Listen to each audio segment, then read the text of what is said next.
Hello, everybody, and welcome to a super stuffed episode of Brownie Points. I'm Dan, I'm Nick, and this is the podcast where a guy with a film degree and a guy who knows how to work a DVD player talk to you about movies. This week, we have a triple feature. Yes, we saw 3 movies in theaters. The first one is the apology for the 2014 Godzilla movie, Godzilla, King of the Monsters. And then, for our second feature, we saw the biopic about Sir Elton John, Rocketman. And to wrap up our triple feature, you're going to basically get to hear our pilot review of Greta all over again, because we went and saw Ma, although this one is very different. All of that without a trip in the time machine on this week's episode of Brownie Points.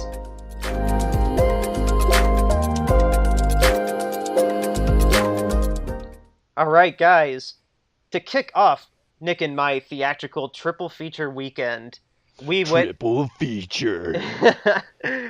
and saw Godzilla, King of the Monsters. This is the third film in Warner Brothers and Legendary's MonsterVerse franchise that started back in 2014 with Godzilla, and then we got Kong Skull Island in 2016 or 17, can't remember which year. I think 17 maybe. Yeah. But it's a sequel to those two films, and next year, 2021, we're gonna, or in 2 years, I can't remember, 2020 or 2021, we're gonna get Godzilla vs. Kong. But for now, this film, King of the Monsters, this was directed by Michael Daughtry, and he was most famous for directing Trick or Treat and Krampus up to this point in his career. This is clearly a step up in budget from those films. And then this was also written by him and Zach Shields and Max Bornstein. And they're getting carried over to Godzilla vs. Kong. And then this cast is about as big as Endgame if you think about it. Like, how many notable people are in this film? I'll try to shoot these real quick, or try to narrow down like the more prominent characters. We got Kyle Chandler from Friday Night Lights, Clear Eyes, Full Hearts. Vera Farmiga, Millie Bobby Brown from Stranger Things. Billy, Millie, Willie, Philly. Ken Watanabe, who was in Godzilla. Ziyi Zhang, who we just saw last week in Hero. Bradley Whitford from Get Out. Sally Hawkins from The Shape of Water. Charles Dance, he was Tywin Lannister from Game of Thrones. Thomas Middleditch of Silicon Valley. Aisha Hinds from 911 on Fox, O'Shea Jackson from Straight Outta Compton, and David Strathairn from Good Night and Good Luck back in 2005. Dude, this cast is huge. That's huge. This is definitely as big a cast as Endgame in my book. Like, not all A-list per se. They couldn't bring back the Olsen twin or Olsen kid. Yeah, dude, this was... I was impressed with how stacked this cast was, among other things in this film. Because, really, it's as big as that cast list I just read was. They very much aren't the star of this film. The star of this film, hands down, is Godzilla and Rodan and Mothra and... King Ghidorah, Monster Zero. They very much steal the spotlight, and I'll personally say this up front. If you are like me and thought Godzilla was lacking outside of the last 15-20 minutes of the film, you're going to get more than what you needed in return for this film. They went all out. Trailers, the film delivered exactly what the trailers promised. I'm not going to give this film sprinkles, like our scale. A near perfect movie is a brownie with sprinkles. Pretty good film is a full pan of brownies. Half a pan is 50-50. One brownie is a pretty bad film, and then a raisin cookie is punishment for giving us utter trash. I'm still only going to give this a full pan, but not because the problems in this film really ruin it for me. Like, I kind of went in expecting characters I don't exactly care, like, that much about. Like, I knew... I set my expectations appropriately with, okay, any kind of significant arc that these characters go through is either going to feel forced or cliched or dumb, and I got that, and there's so many actors in this that are better than this material, that it's They amazing that act it really well, but the material they're given's bad. oh, all these characters' arcs are really lousy and boring, and none of the characters have any depth to them whatsoever. But again, where this film But thank works, God for that. yeah, where this film works though, it works like gangbusters. This action is so heart-pounding and epic in just every sense of the every sense. All my senses, like even taste. I could just I was just so stimulated by it. I was Dan so was at the front of the theater just licking the screen, and there's some kid that's not paid enough with a broom and a like little trash bin just standing next to him. And he's like, "Sir, can you please not?" it's Or sense do I don't care. I still have to go take my algebra test tomorrow. it's sensory overload with these. It's fantastic action. It's so impressive and jaw dropping. And if you're not going into this film not if you're going into this film wanting anything else besides that, you shouldn't be going into this film. King of the Monsters is pretty epic and a pretty great time. It makes me excited for Godzilla versus Kong in 2021, I want to say, but Yeah, I think so. yes, 2020. Sorry, 2020. Just pulled it up. But yeah, Ooh, it's close. I did have a hell of a time watching this film. I did like it a lot, even though I'm not going to put sprinkles on it. A full pan for me. This is pretty great. I was much more excited for this movie than Dan. Um, I liked Godzilla 2014 better than Dan. We're still pretty close, but I defend that movie. Um, this movie, what I find interesting is, with the Sonic trailer that came out recently and all the fan backlash, people were talking about, it's kind of dangerous to really let your fans kind of dictate what you're doing like they are with that movie. Uh, you know, but this one, it's funny because this movie uh, reminds me of Batman v Superman a lot because of in Batman v Superman they keep going, oh, it's uninhabited or it's an empty area, and they keep trying to like, hey, we heard you guys complain about they're just destroying buildings with people in them. We're gonna make sure you know they're empty. This one, the biggest complaint, and look, I like Godzilla 2014. I typically watch it like once or twice a year, since it came out. But even I will say that story was dumb. The characters weren't very good. The actor, like the main actor, I don't know his name, but the main actor in that movie has the charisma of a rock. Oh, Um, Aaron Taylor Johnson, who, by the way, I do like in virtually every other film that he's done. he's not directed well in that movie though. He is terrible in Godzilla, Yeah, and but yeah, uh, so for that movie, like that was bad, and of course the constant striptease of seeing Godzilla be Godzilla, and then they're like, "Oh yeah, but why don't you take a look at what's on this TV?" Just kidding. We're gonna have her on the phone in the kitchen. It's gonna be playing in the background.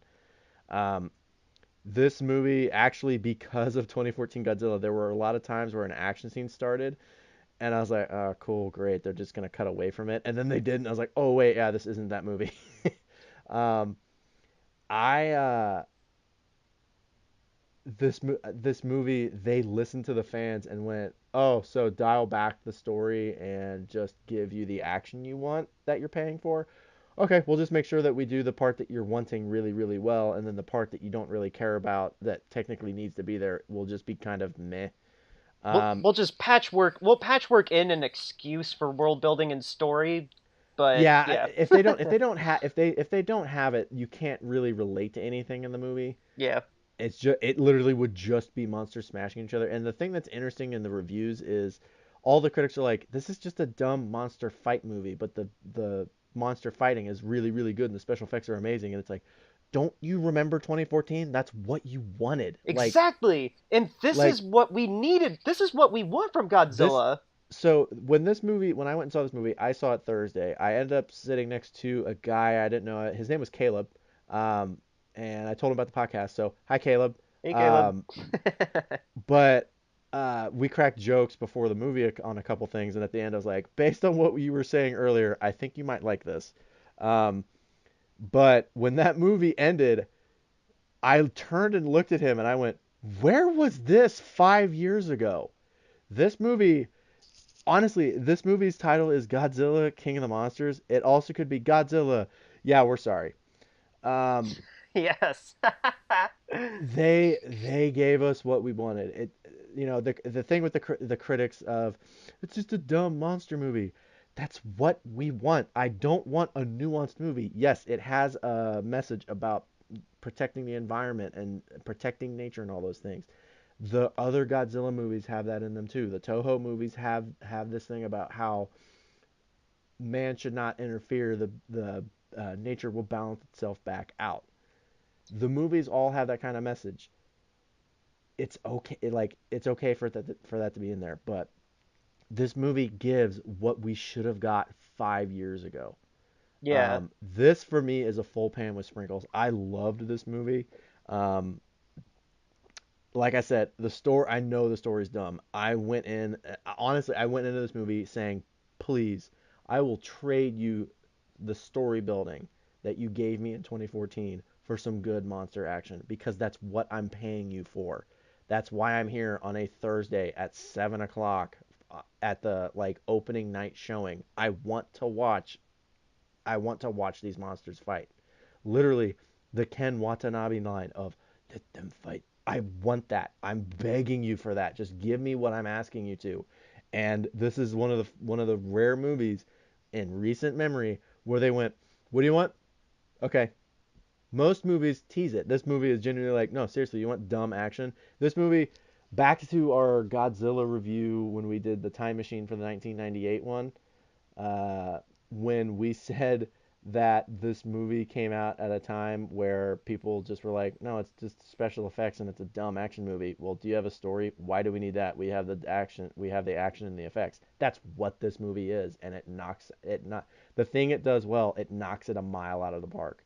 Yeah.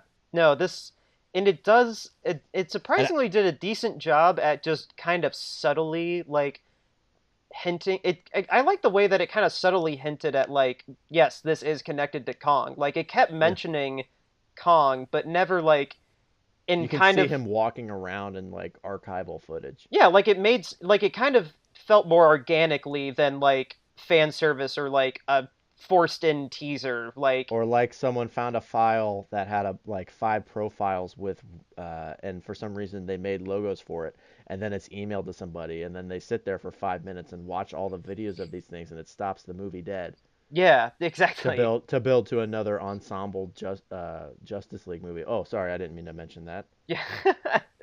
Exactly. They I like Batman v Superman, but God, they could have cut that scene. yeah. But no, like it was a nice subtle way to like let it be known that like he is tied into it without kind of compromising anything to do with King of the Monsters. And uh I mean, yeah, it's I'm pumped for the next film. I'm ready to go into the spoiler territory and tell you why I don't want to give it sprinkles, even though yes, I you and I I both have acknowledged that story was clearly not at the Yeah, forefront of this film, but I cannot get over like a specific scene that like or a specific arc that I kind of just can't stand in movies now in general anymore. yeah, Like that's what I'll kind of get more into, but yeah. Let's just go to spoiler territory. yeah. So the reason I'm not gonna give this movie sprinkles is more or less because of Vera Farmiga's character arc and the whole implication or and the whole kind of arc and purpose of the eco terrorists. I I I kind thought of that thing died in the 90s. I kind of hated that. I kind of hated her arc. Like I didn't buy really for a single second that so quickly through the film like I completely got where she was coming from, losing her kid and like just being like in an emotionally wrecked state after that for 5 years, and like maybe kind of toiling at something, like trying to figure out something to do to like fill that void. But to have a big twist of just like when the eco terrorists show up, kidnap her and Millie, and then it's revealed that oh well, is this what you told us? This wasn't what you told us that we were going to do. This was all your plan. I was just like, what? What? Where did no? She's That's not a she's Thanos. Yeah, like what? Where did this twist? What? How does this work? This just kind of feels so.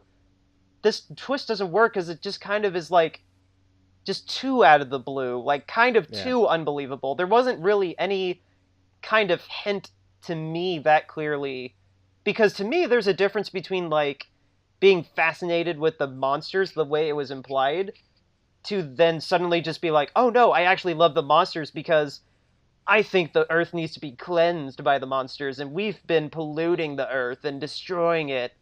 But then it's also like revenge for her, avenging her son.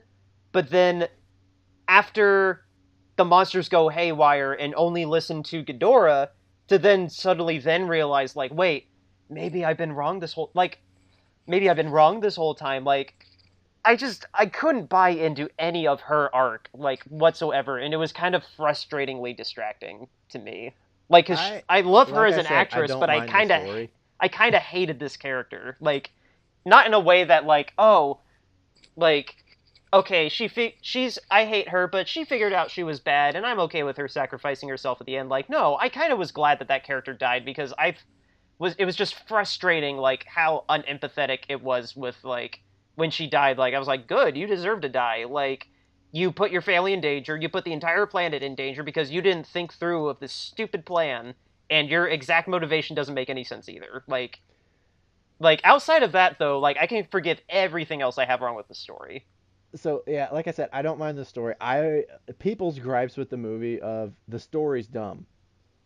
Yeah, I won't defend it. That is a dumb story, and the characters are kind of weak. But God, I loved the action. Um, Growing up, I had a video Well, let's. game. I sorry, I didn't mean to interrupt. I was gonna say, do you want to try to like set up at least what the framework of the story is that's around these monsters first, or? No, guy, it's there really isn't one. Well, I mean, well, no, there. what it is Godzilla beat the Mutos. He's been missing for 5 years, and then the one lady or the main woman that Dan was just talking about and her daughter, um, they lost their son along with the main male protagonist in the movie. Well, the male protagonist. They lost their son and brother in the San Francisco attacks. They want to create something that can control the monsters based on their communication frequency. And so, as they're testing it out with Mothra, the eco terrorists come and quote unquote kidnap them. It turns out that this was part of the plan to get that out so they could release the monsters and cleanse the entire Earth. Um, so the father, after that, became an alcoholic. They separated and they recruit him to help him find the wife and kids. Monarch recruits him. Yeah. While Monarch is I also under a Senate committee meeting hearing to get seized and be put under government yeah. control. So I don't know how much more story you want to, but to me, that's as much story as I really think needs to be said because, like we've said, the story is dumb and weak and bad. Well, no, So that's more or less the setup, and then the only rest of the arc that there is that it's just the them monsters trying to get find loose. them. Yeah, the monsters get loose. They figure out that the monsters are in communication through They're the going from alpha. base to base Yeah, they're using that machine to wake up the monsters. yeah, they use that machine to wake up the monsters. The monsters listen to Ghidorah after Ghidorah beats Godzilla the first time, and then there's a whole kind of dumb but not like painfully dumb reveal about how Godzilla is alive and the planet is hollow, and so he's trying to Atlantis is radioactive. yeah. That's where Godzilla's getting his powers. This radioactive core in Atlantis. So Ken Watanabe sacrifices himself with a nuclear bomb to regenerate him, Well, and it's because they have to regenerate him because the army used a oxygen destroyer, which that is one of the most brutal things I've ever heard of. To try and kill Ghidorah and Godzilla, and it only killed Godzilla because they find out Ghidorah is not of this planet.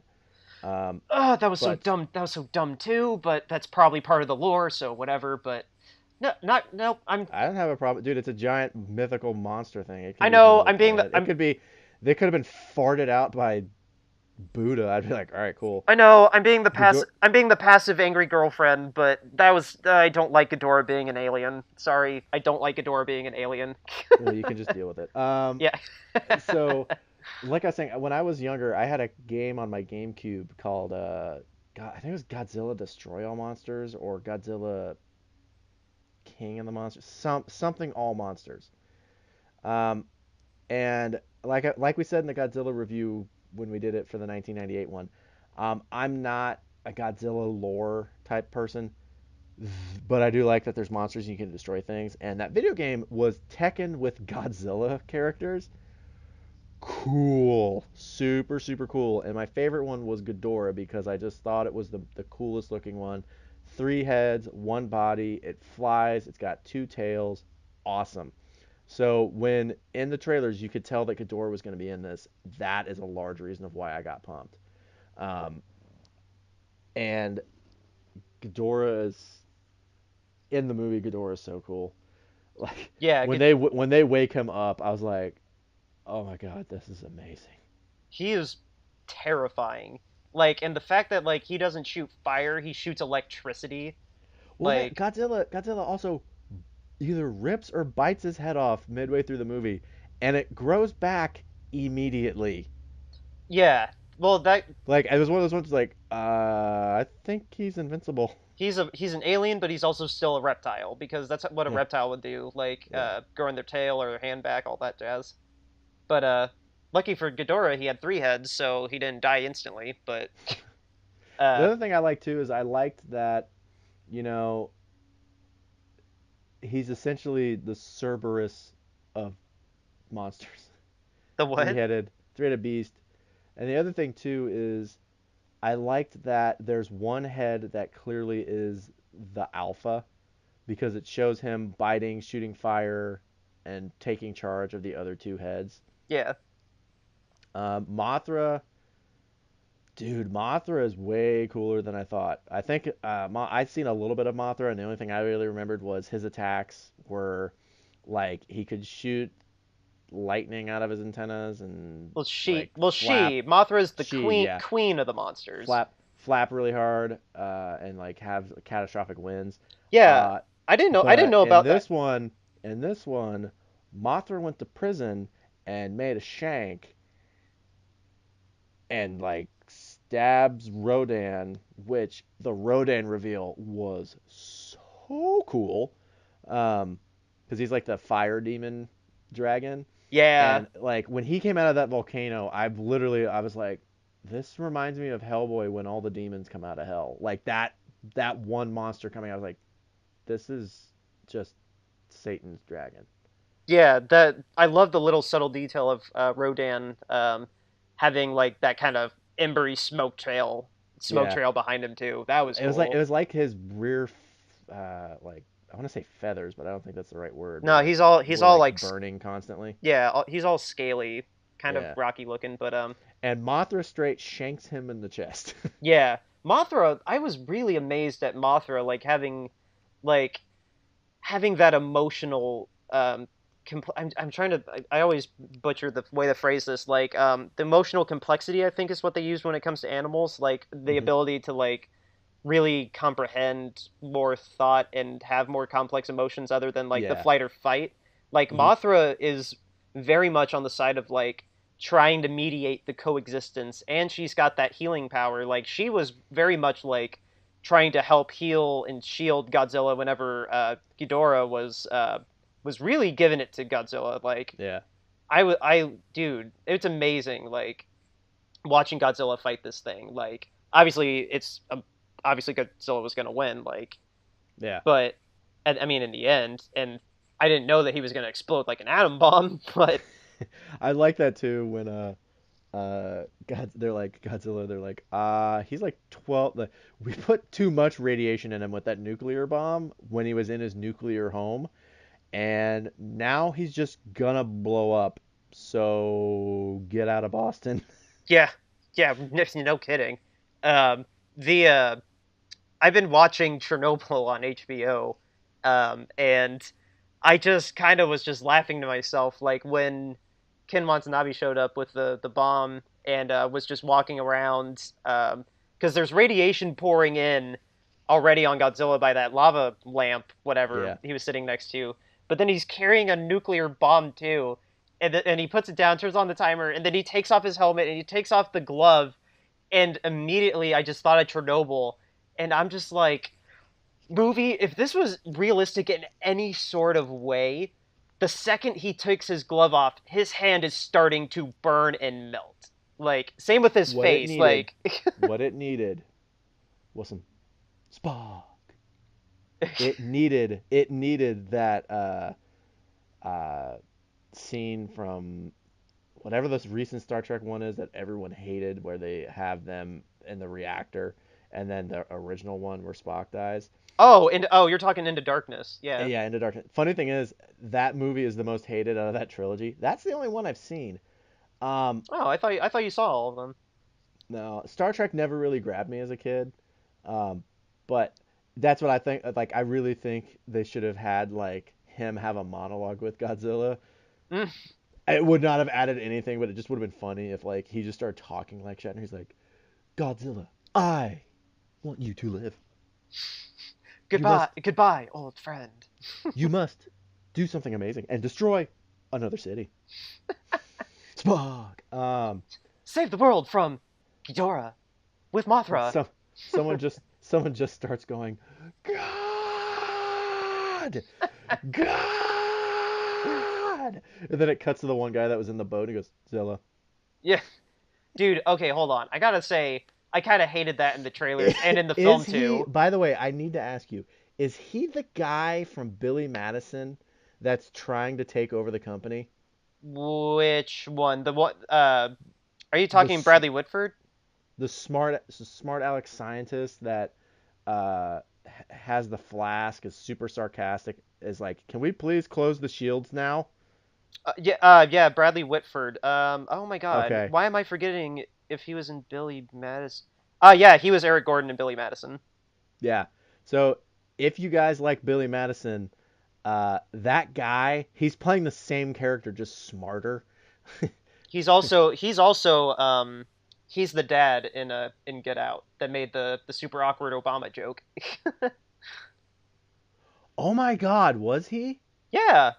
I did not recognize him. I recognized the voice and the like speaking cadence. No, yeah, he was the dad in that, and he was also in Cabin in the Woods, if I can find Huh. in Cabin in the Woods he was, oh my God, when did that movie come out? 2011, 2012? 2009. Oh my God. It's old enough to be It's in dude. We Cabin were in the still in high school, man. No, not Cabin in the Woods. No. Yeah. Cabin in the Woods was when I was in college, wasn't I? Or am I getting mixed up? I might be on. We are taking a little moment for this because this is gonna really bother me. This Google break is brought to you by Yeah. a company that doesn't sponsor us. So there's your ad read. Yeah, no, he 2011. was, So yeah. yeah, Yeah, we no. were still in high school though. We graduated 2011, bro. Okay, I was gonna say there's no way it's old enough for the time machine. But yeah, Bradley Whitford was It's close. he was in the he was one of the controllers in Cabin in the Woods. Oh, okay. Yeah, no, he's an awesome character actor. He's most famous for West Wing though. I'm gonna say Billy Madison. But yeah, man, this movie's cool. I really liked it. I'm so glad it paid off the way it did. This is one of those ones where you have to take what critics are saying with a grain of salt. If what if literally what you wanted out of Godzilla 2014 is like what everyone wanted, which was more Godzilla, less emphasis on the story, um, and just more of the action, this movie's exactly what you wanted. Um, the this literally is a case of where you have to take what the critics are saying because they're going to come at it from a critical aspect. Because I don't know, this might blow your guys' minds. I'm not a critic. Like I've said before, every episode since like episode 5, I'm a guy who knows how to work a DVD player. I'm an average Joe, and this gave me what I wanted. I don't want an amazing character study, or I don't want some super great story. This is McDonald's, or actually, no, this is my favorite's Rallies. This is the Rallies French fries of movies. They're amazing. They're incredible, and it's just all around great. Yeah, no, this Uh, is this is a genre picture made by a big studio. Kind of like what Blumhouse. did uh Ma, like just own being a genre pick. I mean, we're gonna get into Yeah. Ma later, but no, just Spoiler. yeah, just the movie. This movie knew exactly what it wanted to be. There's honestly not much else that I have to add to this either. I mean, it's I not. got one thing to add. There's not. It's. I'll finish my thoughts then with. There's nothing really worth note talking about with the characters. That's why we kind of aren't. And to me, I mean, that's yes. At the same time, like obviously, that's not. It does its own internal world building if you are into it enough. Like you can read into it. I'm not. I kind of don't care. Yeah. I'm not the biggest fan of this universe in general, but like you were saying, Godzilla, King of the Monsters gave me exactly what I wanted. Like same with like a Marvel movie. The world building's there if you care enough to read into it, but otherwise, if you're only coming into this wanting just a buttload of super loud, really actually well directed this time action, you're getting your exact money's worth out of this, and that's If what I came you into this with, and so I was happy. Like I if you want dumb, this is dumb. Like it's giving you what you want. Go if you go in wanting what you wanted out of 2014 Godzilla, it's gonna give it to you. yeah, Um, and this is from two people that, like you already said, like I'm not either one obsessed with like the Godzilla lore or anything, but for a big loud monster movie, you get what yeah. you got what you paid for. So I mean, I Yeah. can't really complain outside of I will complain about Vera Farmiga's character being terrible. My complaint isn't even about the movie. If you guys listen to our quote of the week after Avengers Endgame, you'll catch a snippet of the review we actually took out, which was me and Dan complaining about a baby in the theater. um, Someone brought a 3-year-old to this movie. Guys, if you can't not get pregnant and you can't find a babysitter, you don't get to go to the movies. Stop bringing kids to movies. Because this kid talked in quiet parts. Granted, I didn't care about the story, so it didn't ruin anything.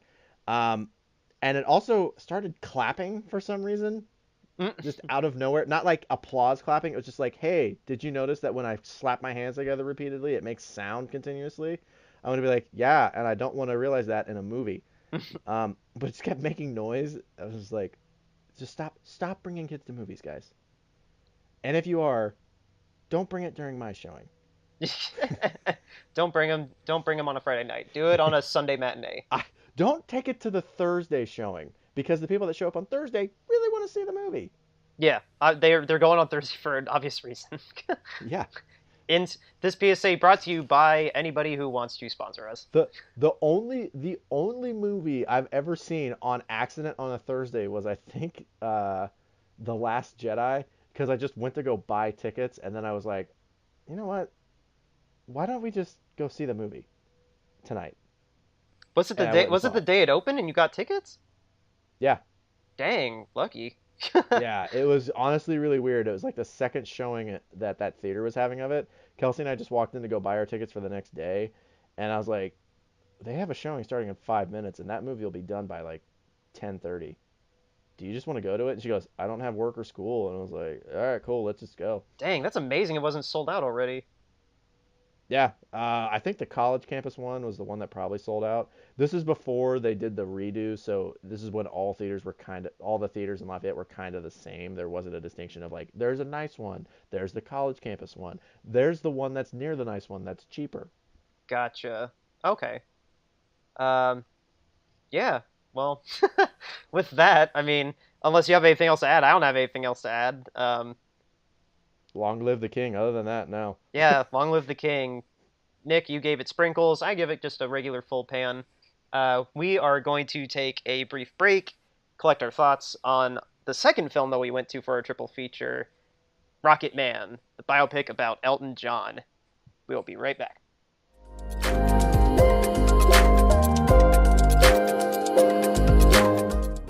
All right, guys, we are back. The second film that Nick and I saw in our triple feature at the cinema this week was Rocketman, the biopic about Sir Elton John.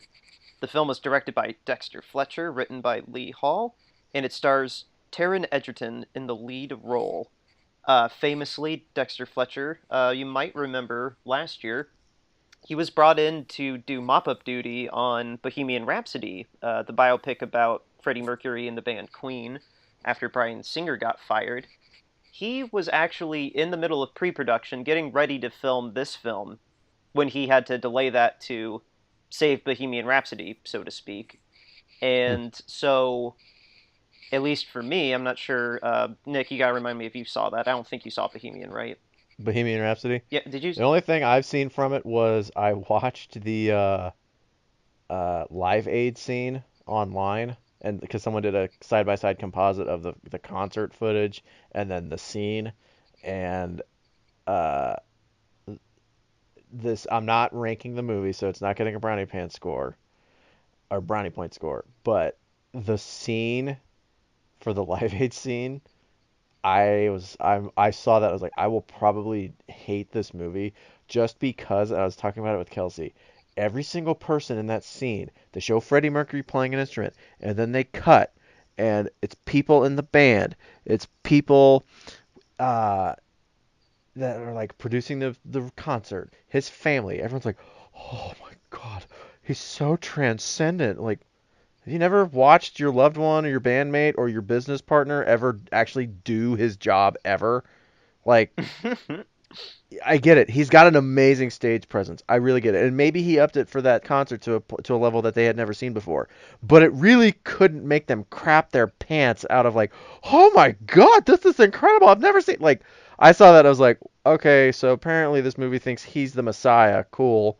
Like, There's many more things wrong with that movie than just that. I didn't think about that. Like, but yeah, there watch the expressions of the people that aren't Freddie Mercury in that scene and it's kind of ridiculous. yeah, the movie's itself kind of not great. And so tying this back to Rocketman, I'm kind of glad that he ended up legally not being allowed to get credit for that film. And it makes me wish that he was just hired to begin with, just because I was just I was just smiling ear to ear. I was so excited, so happy. Like when this movie Rocket Man was finished, I I immediately texted you and said something along the lines of, "This is automatically in my top 5 favorite films of the year." Rocket Man Yeah. is so good, people. It's So it's a cookie. it's yeah. This gets all the sprinkles that I can pour on top of this. Um, full pan on our scale, we do a full brownie pan with sprinkles for films that we think are near perfect, if not perfect. A full pan without sprinkles, just a regular pan for a pretty good film. A half pan for a 50-50, kind of liked it, kind of didn't like it. A single brownie for a movie that's pretty bad, and then just an outright disaster. We just give a raisin cookie. Because So if the state you're in is captive, be looking for some cookies. yeah. But no, it's man, this was such a wonderful film.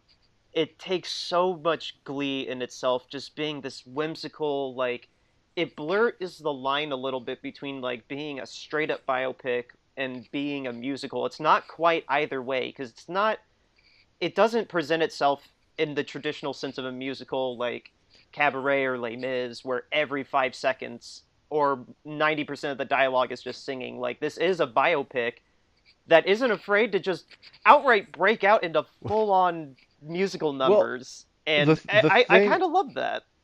the thing that's funny about that too is I think this is the first biopic I've seen that presents itself as a musical.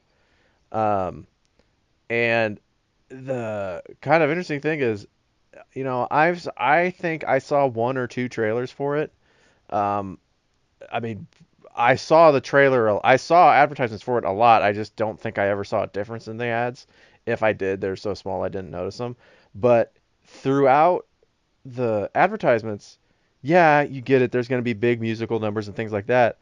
Did you? Because I never did. Did you get the impression this was going to be a musical? Because it was not advertised like it at all. I Like it had wasn't like it wasn't for like the sequel to Mamma Mia or Les Mis or anything like that. Where it's like, no, this is a musical.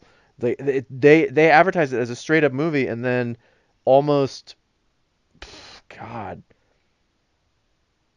5 minutes in, there's an opening musical number, and I actually was like, Oh, that's weird. I didn't know this was that. I really didn't And I either. normally and I normally don't like musicals that much. I loved this movie. Yeah, I didn't think it would either. Like the trailers are just kind of like half of it's Rocketman and the other half is Tiny Dancer. And like in hindsight, like yeah, like they showed the scene where he was little running through the streets with the ensemble behind him, and then I remember the moment Yeah, but that just looked like a dreamlike like sequence. Yeah.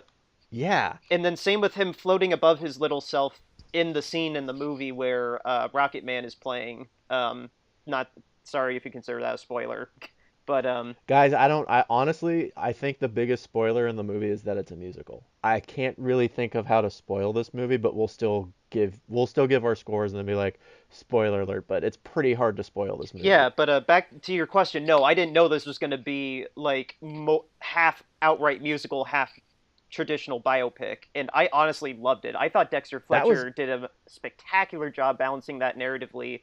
I that thought was a tablecloth like yank from like leaving all the stuff on the table that I loved because I didn't see that coming. I was like, whoa, that was cool. yeah, That was really cool. yeah. I'll summarize. I'll wrap this up real quick so we can get more into details of it. The other things I really loved about this film, the ensemble is amazing. Like Taron is the lead, which in itself just this is a star-making turn for him. Like we knew him from Kingsman and the Kingsman: The Gold Circle, but this was such a star-making performance for him to me. Like he really, I mean, he was great in Kingsman, but he's got some serious acting chops in this film. This isn't just going through the motions of just like making his British accent sound more like Elton and then singing like him. Like there's some really great dramatic notes for him. Like this is such a heavy role for him. Like with the arc that he goes through. Richard Madden as his agent is amazing. People remember him from King Rob in Game of Thrones. Bryce Dallas Howard's his mom. She's fantastic, even though she's got some terrible makeup in the second half of the film. um, and Jamie Bell as his songwriting partner was amazing too. Just I could I'm excited to just gush on and on about this film. What do you your brief summation review of this before we get into spoiler territory? Uh, I'm glad it was really good because of the lead up I had to the movie. If you guys saw our Facebook post, my fiance Kelsey went with me Friday night to see Rocketman and Ma. I saw Godzilla on Thursday. Dan saw Rocketman on Thursday. Um, but Friday night was when I was seeing Rocketman and Ma. It did not go nearly as planned. Um, I booked a very early showing. It was like 6:40, so I rushed over, grabbed Kelsey. We went to the movie, and we get there, get our food, get our seats, sit down. All the trailers play through, and then it says, "Please silence your cell phones." And then the picture goes away, and then the screen stayed black, and then the lights came back on, and there was no sound. Oh my god. And I was like, well, the good news is Ma was actually no joke. Ma was not only in the same theater, our seats were just one row back. So I was like, well, I mean, technically we won't miss any of Ma because they can't start playing it in here until this is done. Um, so we sit there for a bit, and someone was like, "Oh, come on!" And I actually like kind of was like, "Who wants to get up and tell them it's broke?" Um, so the people sitting next to us, I believe it was a woman and her husband and their grandson. Um, and I got up and their grandson got up and their grandson went and said, "Hey, like the projector just stopped. Like there's literally nothing." And then when he came back in, they started playing the radio. So funny thing is, I actually heard an Elton John song on the radio while we were waiting for this. I was like, wait, is the movie trying to play? What's going on? He comes back in. He goes, I told him they're going to start working on it. And a manager comes in and says something, but we're all talking. No one really heard him. And then, um, as I got up to go throw away some trash, and I thought I was going to talk to the manager, but their grandson went and talked to him. The lady and the husband were sitting there, and Kelsey was telling them about this podcast, and they said they listened. So if you guys are listening to this, hi, sorry I wasn't able to be very talkative. I was kind of pressed for time and just trying to make sure that we got both movies in to do these reviews. But it's very nice to meet you guys. But um, we're sitting there just talking, and another manager comes in. I didn't know this movie theater had so many managers.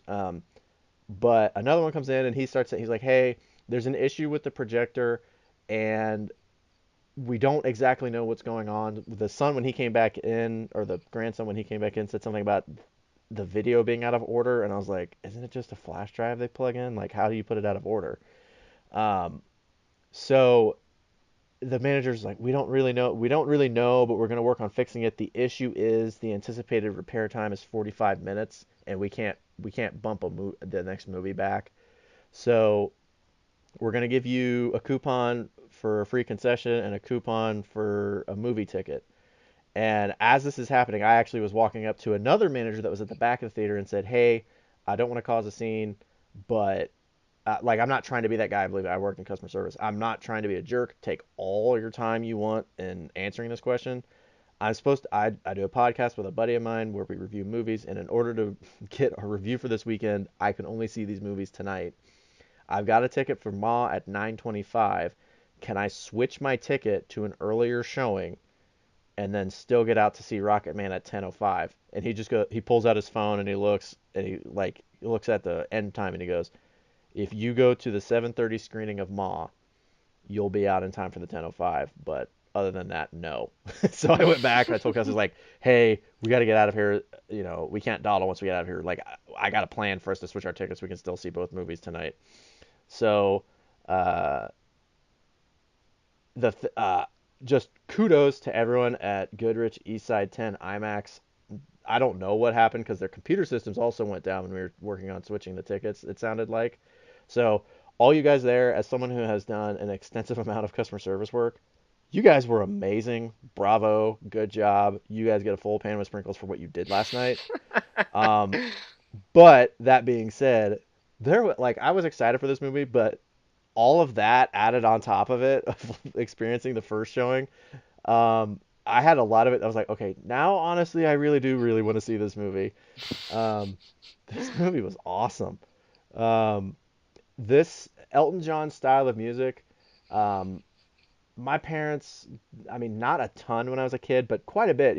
I heard Elton John, in my family. I think maybe one of my grandmas is a Elton John fan, but his style of rock and roll type music, older blues music and jazz music. I know it's been said I'm a huge heavy metal fan. I'm actually a really big fan of that older style music, like bigger band type music that just it fills the room. I really really like. Um, there were several times where Elton's stage presence in the movie honestly made me just start smiling, which is really weird because I was like, this is so cool. I was like, you're not even at a concert, you're at a movie. Um, this movie is a full pan with sprinkles. The acting's really, really good. Um, just yeah, dude, this I remember when we did our music biopic thing, we were talking about how much we had seen it advertised, and that was honestly, I did start to worry, just because that old adage of if you see a movie advertised like crazy, they're trying to make sure that people are aware of it so they can recoup as much of their losses as possible because they usually think it stinks, is what I've heard. And we saw uh, this movie, um, and what is it, 21 Bridges, the one about uh, uh, you mean you're talking the trailer? yeah, the Um, 21 Bridges about the cop movie. oh yeah, with Chadwick Boseman, yeah. These were two movies. This movie and then that one are movies I couldn't and can't wait for them to come out so I can stop seeing those trailers before every showing of every movie I've gone to. Dude, that And I'm really glad that this one paid off as a good movie. that happened to me with Godzilla because I felt I was seeing a Godzilla trailer That too, yeah. everywhere. I got really like we'll get to or yeah, but the Godzilla trailer kind of got old too. Yeah, but no, this absolutely paid off for Rocketman though for you, right? Yeah. Oh yeah, full pan with sprinkles. It was awesome. Phenomenal acting. I don't really know how we can spoil it, but just spoiler warning from now on. Yeah. He's still alive and kicking. This was not a biopic made while the subject was on their deathbed. So, I thought it was really weird the scene where he got the robotic leg and wings and started flying around. when he did, Sarcasm. oh, I was gonna say, wait, As a fake spoiler, like I don't really know how you can spoil it because it's just he's alive and he makes really good music, and he's conquering his demons now. But I mean, yeah. I guess the closest spoiler is he stops drinking and doing cocaine, but Well, and he's not tour. everyone already knew that. He's finishing his tour. I actually know a friend that saw him last year at the Amway Center in Orlando. Because he's on the tail end of his farewell Yellow Brick Road tour, if I remember Hmm. right. Yeah. But yeah, I forgot that like at the end of the film, I forgot that he just recently adopted kids and just recently got married too. I can't remember what it said. Like, what, he's been married like what, less than 10 years or like? 15 years, Oh, okay, 15. So not I that think. recent. But no, but no, that was, I loved like getting into the nitty gritty of the film. I loved right off the bat like how it just set the tone with him in the AA meeting in the devil costume and set it narrative and set the Subtlety. yeah, and set the framework. Elton John shows up as a demon to handle his demons. Well, it works on two levels too, with just the gaudy showboatiness of how he would dress on Yeah. stage, like, and then slowly just peeling away, like, throughout the film while it cut back to the AA meeting. Like, he took the horns off, and then he took the cape off, and then just stripping away Yeah, to his just his emotional to core. it ends with him in a like a jumpsuit. Like just like a Puma tracksuit. Still with sequence on the word Puma, though. Yeah, yeah. And on the cat on the back. That was, I love I that. did. So the one thing I liked was when he was a kid and he looked at his dad and said, "When are you gonna hug me?" or whatever the line was, something like that. Yeah, when are you gonna hug I me? had I had like I didn't call it, but I was like, I have a feeling of the end of the movie is him finally getting the hug he wants most in his life, and I liked that it was him hugging childhood himself because one of the things with us, not with good musicians, a lot of artists, whether it's music, um, movies, dance, a lot of just artistry, there is a lot of self-loathing and hatred. That's why a lot of like happy pop songs feel really surfacey and tinny and not that good, but when you get to the sadder songs, they people tend to like them better, not because it's more identifiable, but because it sounds more genuine from the artist. Like it's it's easier to write a happy song, but if you're upset and sad and angry or hate yourself, it's easier, or not easier, but the songs have more soul to them, which is what I found funny about when the one music producer, he keeps singing, he sings like three blues songs in the beginning, and he goes, "No, seriously, play something else." Oh, yeah, that sequence alone, like, I'm not trying to make this a bashing strictly of this was so much better than Bohemian Rhapsody. Like, I'm not trying to make this like that, but the way that manager was handled, like, it was so much more believable and felt so less cliched than honestly any other Well, music film that I've seen. Like, well, well, it's a fair comparison because that was the last music biopic you saw, right? well, yeah, that Because the yes. last one I saw was The Dirt, and I kept drawing comparisons to The Dirt. Oh, I still haven't seen that. The Motley Crue, is that right? Yeah, Yeah, no, I yeah, still haven't dude, seen I that. recommend it. It's pretty good. I would give it, honestly, it's like I said when we talked about it in our music biopic segment a couple weeks ago. I don't like Motley Crue. I really don't like them. Yeah. I like one song, and I think it's okay. But that movie was like, I was like, I gotta, like, I actually got mad. I had to stop watching it and go somewhere, and I got mad, and then I watched it, finished it up later. That movie was really good, and it's a band I don't even like.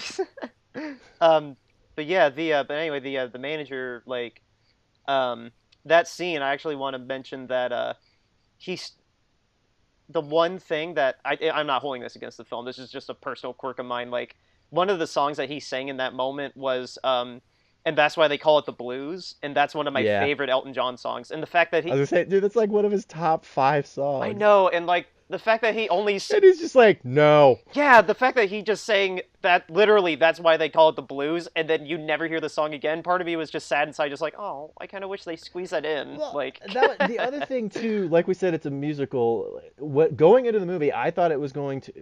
Well, one, I didn't realize how many huge songs of Elton John I liked. oh, dude, Like, dude, there were so many songs. I was like, that was Elton John. Oh my God, I forgot about that one. the Um, soundtrack dropped a couple last week. The soundtrack dropped last week, so I listened to it, and it's over 20 songs, and I was in awe of that. Just like, oh my god, this is a lot of music for a music yeah. biopic. Like, I don't think So, but I don't think I thought, Bohemian Rhapsody had this many songs.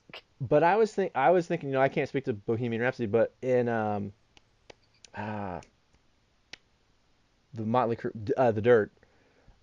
In the Dirt, they show a couple songs get written. That's how I thought they were going to incorporate it, and then it was going to show them playing songs at their concerts and things like that.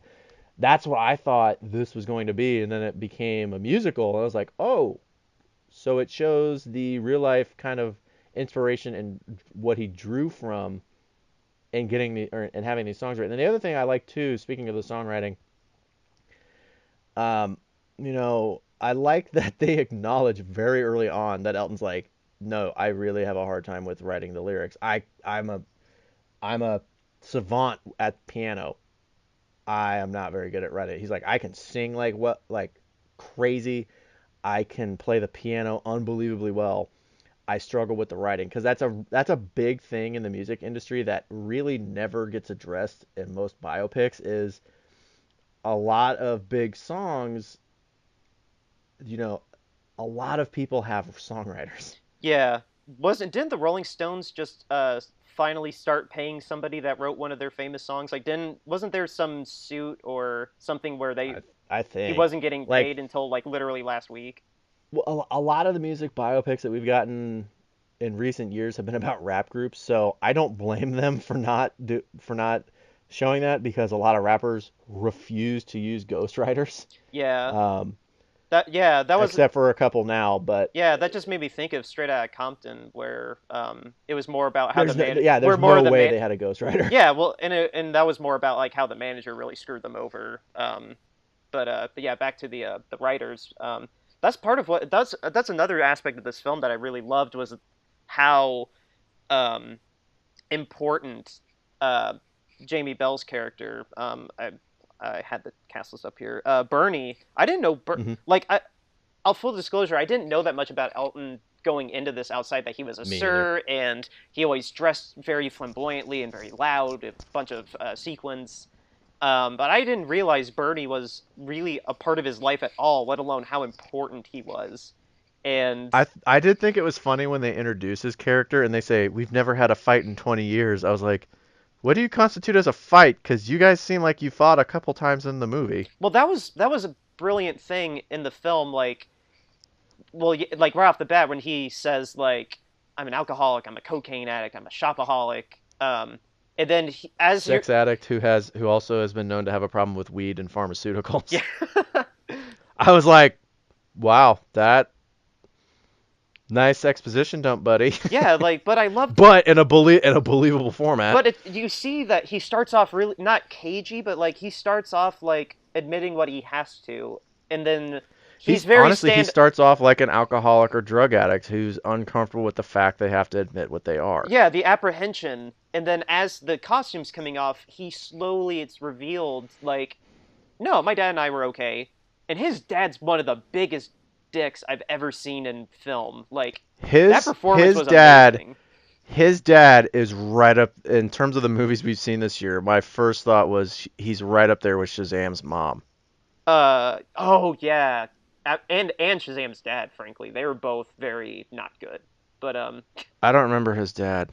his dad was who yelled at him in the car right in the or no, that was the villain. That was the villain. That My was the bad. My villain. bad. That was the villain. Just kidding. Um, Yeah. but anyway, but no, like just that juxtaposition of just like yeah, my dad and I were cool. And Jamie and I never had a fight, and then Jamie and him like when he explodes on him at near the end of the film too, as Yeah.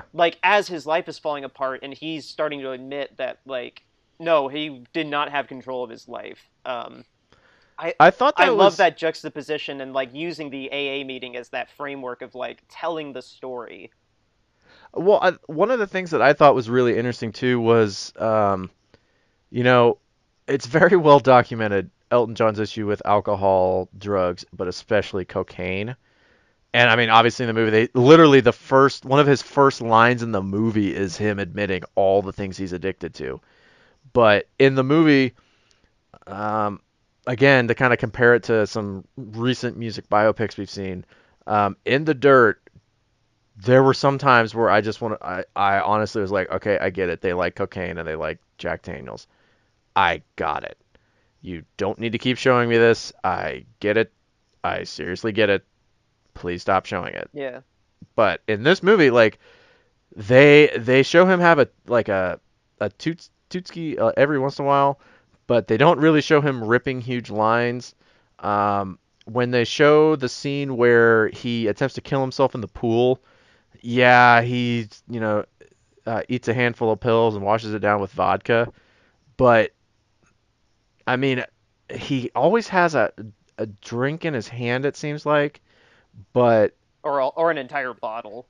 yeah, he obviously shows impairment throughout the movie, but I thought it was tastefully done, where it's not where the movie's not going, hey, do you get it? He's an addict. He's an alcoholic. He's a coke addict. He's addicted to drugs. They kind of just had it where like, you know, it seemed more realistic of, you can see that it's an obvious problem, but you can also see why it would kind of be in the background. Yes, that's part of the brilliance of Dexter's direction here to me, is that at the end of the day, the purpose of every single scene is not about it's not about the music, it's not about the substance, it's not overstimulating the viewer with any of the excessiveness and Yeah. ignoring the story or the characters. Dexter really did such a phenomenal job at keeping us as viewers focused on Elton, focused on the characters. He never The movie wanted to he doesn't never wanted to indulge in anything like that. He didn't shy away from anything. He never shied away from, yes, you see him storing cocaine. Yes, he always has a drink in his hand, but it never was a distraction from the point of the film was John's story, his journey, and giving the time to really show and give depth and purpose for people around him as an influence or how they impacted his life and what they meant to him. the movies The characters are the point of this movie, and I cannot commend Dexter enough for not letting anything else distract from this being the point of the film and casting characters in well enough that you don't feel you don't get separated from them. The characters have the actors have such a stage presence, and they have good enough dialogue. None of the dialogue is really cliched in any way. the Everything mo- well feels like foreshadowing or feels like naturalistic dialogue. Just it's not to the keep movie treats rambling, but yeah, the movie treats the drugs and excess very respectfully, yeah, while still showing that in the music industry it is kind of glorified. One of the best scenes in the movie is really close to the end. Is when he's talking to, what was the guy that wrote the song's name? Um, Bernie. yeah, Bernie. He's talking with Bernie in rehab, and Bernie asks him, "Hey, have you played the piano?" And he goes, "No, I got other things to focus on." And then he gets quiet and he says, "What if I'm not as good?" And that scene took me back to when we reviewed Some Kind of Monster, um, when James comes back from rehab. I can't remember if it's in the movie or if it's one of the deleted scenes, but James talks about his fear of coming back, and he goes, "What if?" He goes, would I only write recovery stuff? Would I even know how to play the guitar?" Um, and that's the thing is, they musicians, especially if they have to go through a rehabilitation process, um, they associate their essentially their job, the music, they associate it so much with, part of being a musician is being known for having fun, being known for uh, being the life of the party and having, entertaining people. And what helps you entertain? Having the energy or being in the mindset of being relaxed and understanding how to have people have a good time. How do you get there? Sadly, a lot of them turn to hard drugs and drinking. And when you take that away, it's, they're kind of like, I don't know, they are a different person and they don't know if they can really hatch into it. One of the best ways I've ever heard it put was Dave Mustaine from Megadeth was talking about when he met his drummer Gar Samuelson. Gar said Gar was a jazz drummer, and in jazz, heroin's a really big issue, especially in the drummers. Uh, and Gar's exact quote to him was, "If you want to be great, you have to do heroin." And Dave said, "I sat there and went, I want to be great," and he goes, "That's when I tried heroin for the first time." Jeez. So, um, by the way, kids and everyone listening, don't do drugs. Do not develop a dependency on substances. But that scene I found very interesting, and yeah, someone could maybe say it's cliched, but that's a very genuine emotion that, a lot of musicians have once they stop, not only musicians but people in general, and art, but mostly musicians and artists have is, they use they justify the use of substances early as a way to open their mind, relieve the stress, and get away from the real world, and it helps them artistically, and then they develop a problem. Yeah. Um, so that's why it's, people kind of call it a cliche, the musician that's addicted to something, but it's a real issue, and the way the movie addresses it is a very, very believable way. That's what I wanted to say. Uh, it absolutely does. Like it takes its time. Like if anything, the slowest part of the film, not even to say like it really ruins the film that much, is like um, in the beginning when he's like a little kid. Like if anything, I would trim that like a little teensy tiny bit. But the Yeah. way it pays off in the end, God, that throughout the Saturday night musical number was amazing. oh my god, yeah. That's And so good. That bitch is that might be back. my favorite Elton John song, Okay. Yeah, no, the and way it starts I out, loved it. yeah. But what I'm saying early in the film, like the way it pays off, like this is why I'm forgiving of it because the way it pays off throughout the film, not just in the ending, that way you're describing about how the film depicts how he ends up becoming addicted is so gradual in a way that it does perfectly emulate like how an addict would not realize that they were addicted until it's too late because Well, yeah, it's because in the not that movie, he as an audience member, you don't really notice he's doing anything. exactly Like it's just the he's just casual at a bar, and then it's, oh, now he has a drink in his hand all the yeah time, and then, oh, now he has a bottle in his hand the whole it's time. that casual progression where it kind of is just oh I'm here at the party oh this is just we're celebrating I made $20 million whatever but then Yeah. as it keeps going there from the glass to the bottle and he's not willing to admit that Well, the other, Richard Madsen like oh my god I think I met the love of my life and um really it turns out that his manager is just screwing him over and then that brings back the trauma of just my dad doesn't love me my mom told me I'm never going to be loved I don't care that you're gay but you're never going to have true love and the way that that just has the way that that trauma just grabbed hold of him from that point in the film onward, when he realized Richard, the character's name I can't remember, but that actor Richard really never cared about him. Well, the one thing, and I don't want to keep harping on the addiction side of it because there's so many other things in the movie. Well, this was such a big But part of the story, though. I mean, it's yeah, not that big of a. it is big. Um, but the one thing too, typically with alcoholics, it doesn't start with hard liquor because they can't handle it. A lot of times it's beer, and then it's stronger beer, and then it's uh, a couple drinks, then it's a bottle. And they do a really good job in this movie. The first thing he has beer, and then it's a bigger glass of beer, and then it's a mixed drink, and then it's a bottle. It's like, you know, But yeah, it's done so tastefully, subtly, yeah. though. Like we go through, it does a great job of like not It making it a big honestly, deal until we all realize at the same time, like, oh my God, and like this is a problem.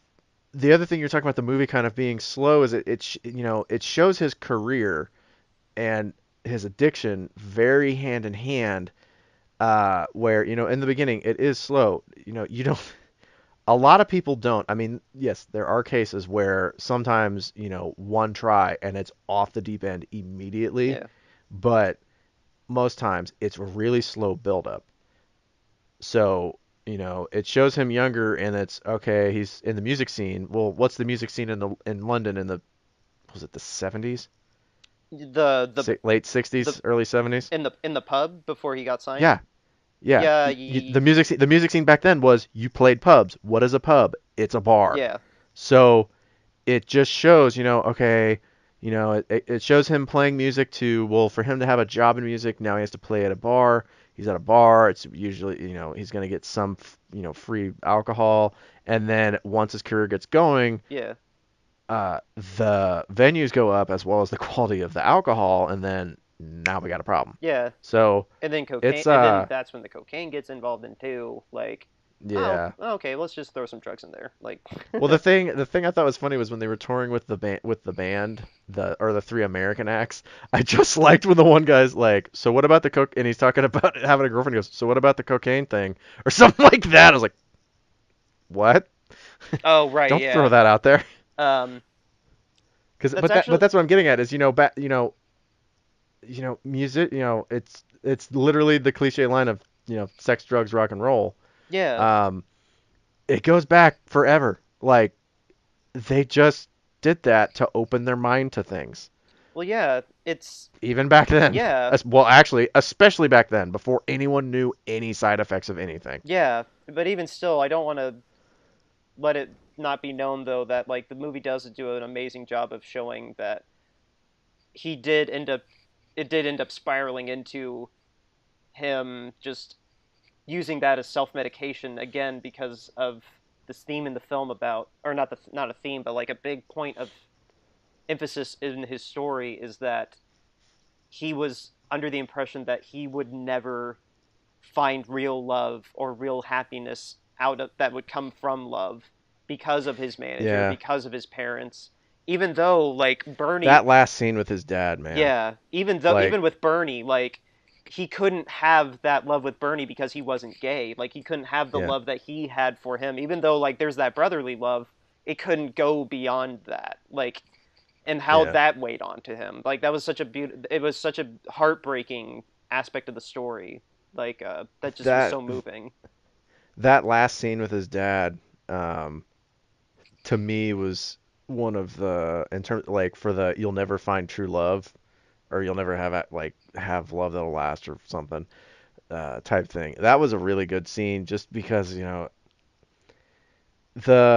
his dad's terrible, but and he gets mad at his dad when he's signing the record, but the kind of gut punch to me in the scene was when they go outside and Elton gets in the car and the dad has one son walking next to him and he picks up the other one and either like rustles his hair or kisses him on the forehead or something. Yeah. And just the stare Elton gives, it's uh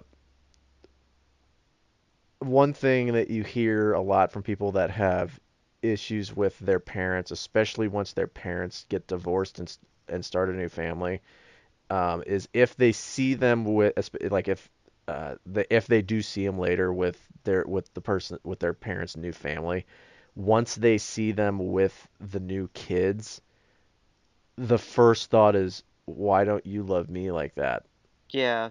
And not only that, they resent that kid for getting the love, even though the kid didn't do anything to him.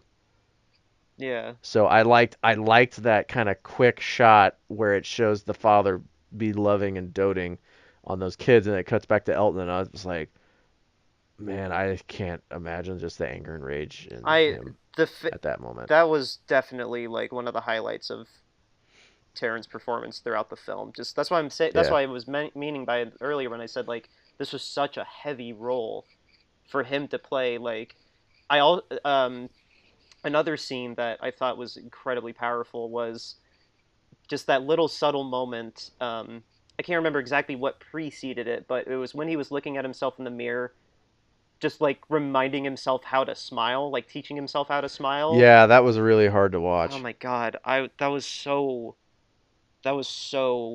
a lot. That was a really hard scene to watch. Like just I Yeah. felt so Well, that bad for it goes him. it goes back it goes back to that whole thing of stage presence. When we did the Some Kind of Monster review, um, I talked for a bit about Hetfield had the Papa Het presence. The party animal that was goofy and had a beard and was just full of energy and didn't mind yelling and getting everything going. And then I think they said it was everywhere or no. Uh, Not everywhere. Sad but True and King Nothing were written about the egos in the band. Like Sad but True is the mask you put on to go on stage. Yeah. It's sad but true. And then King Nothing is, everyone calls you the king, but you're really the king of nothing. Um, that's something that you always hear about with music acts that get as big as Elton John or Metallica, Yeah. of they have a real hard time of getting off the stage and turning it off. And that scene with him smiling clearly shows that, once you get on stage, yeah, it's music, it's what you love doing, but you have an act and a job to put on. You better give these people the ride of their lives. Like the scene where he's in that kind of crazy costume and he says, "Hello, Australia." Oh wait, is this New York? Like it's like you're not even on the same side of the planet, man. Oh, when he was dressed as Queen Elizabeth, yeah.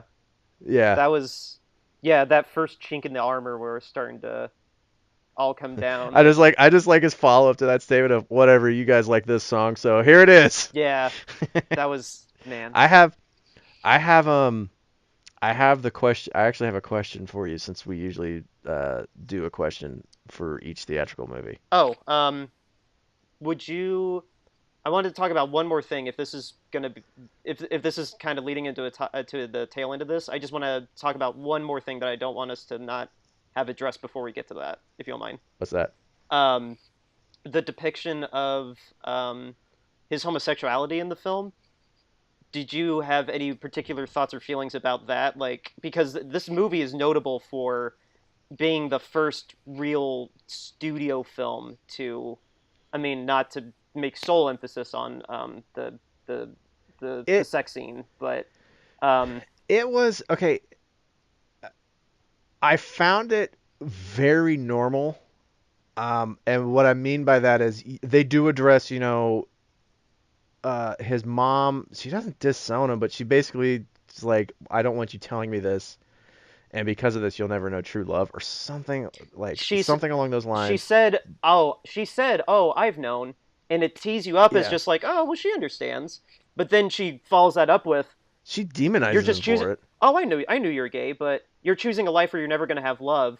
Like it tees you Yeah, up and then just knocks you down and just yeah. how heavy. It's that meme of they had us in the first half.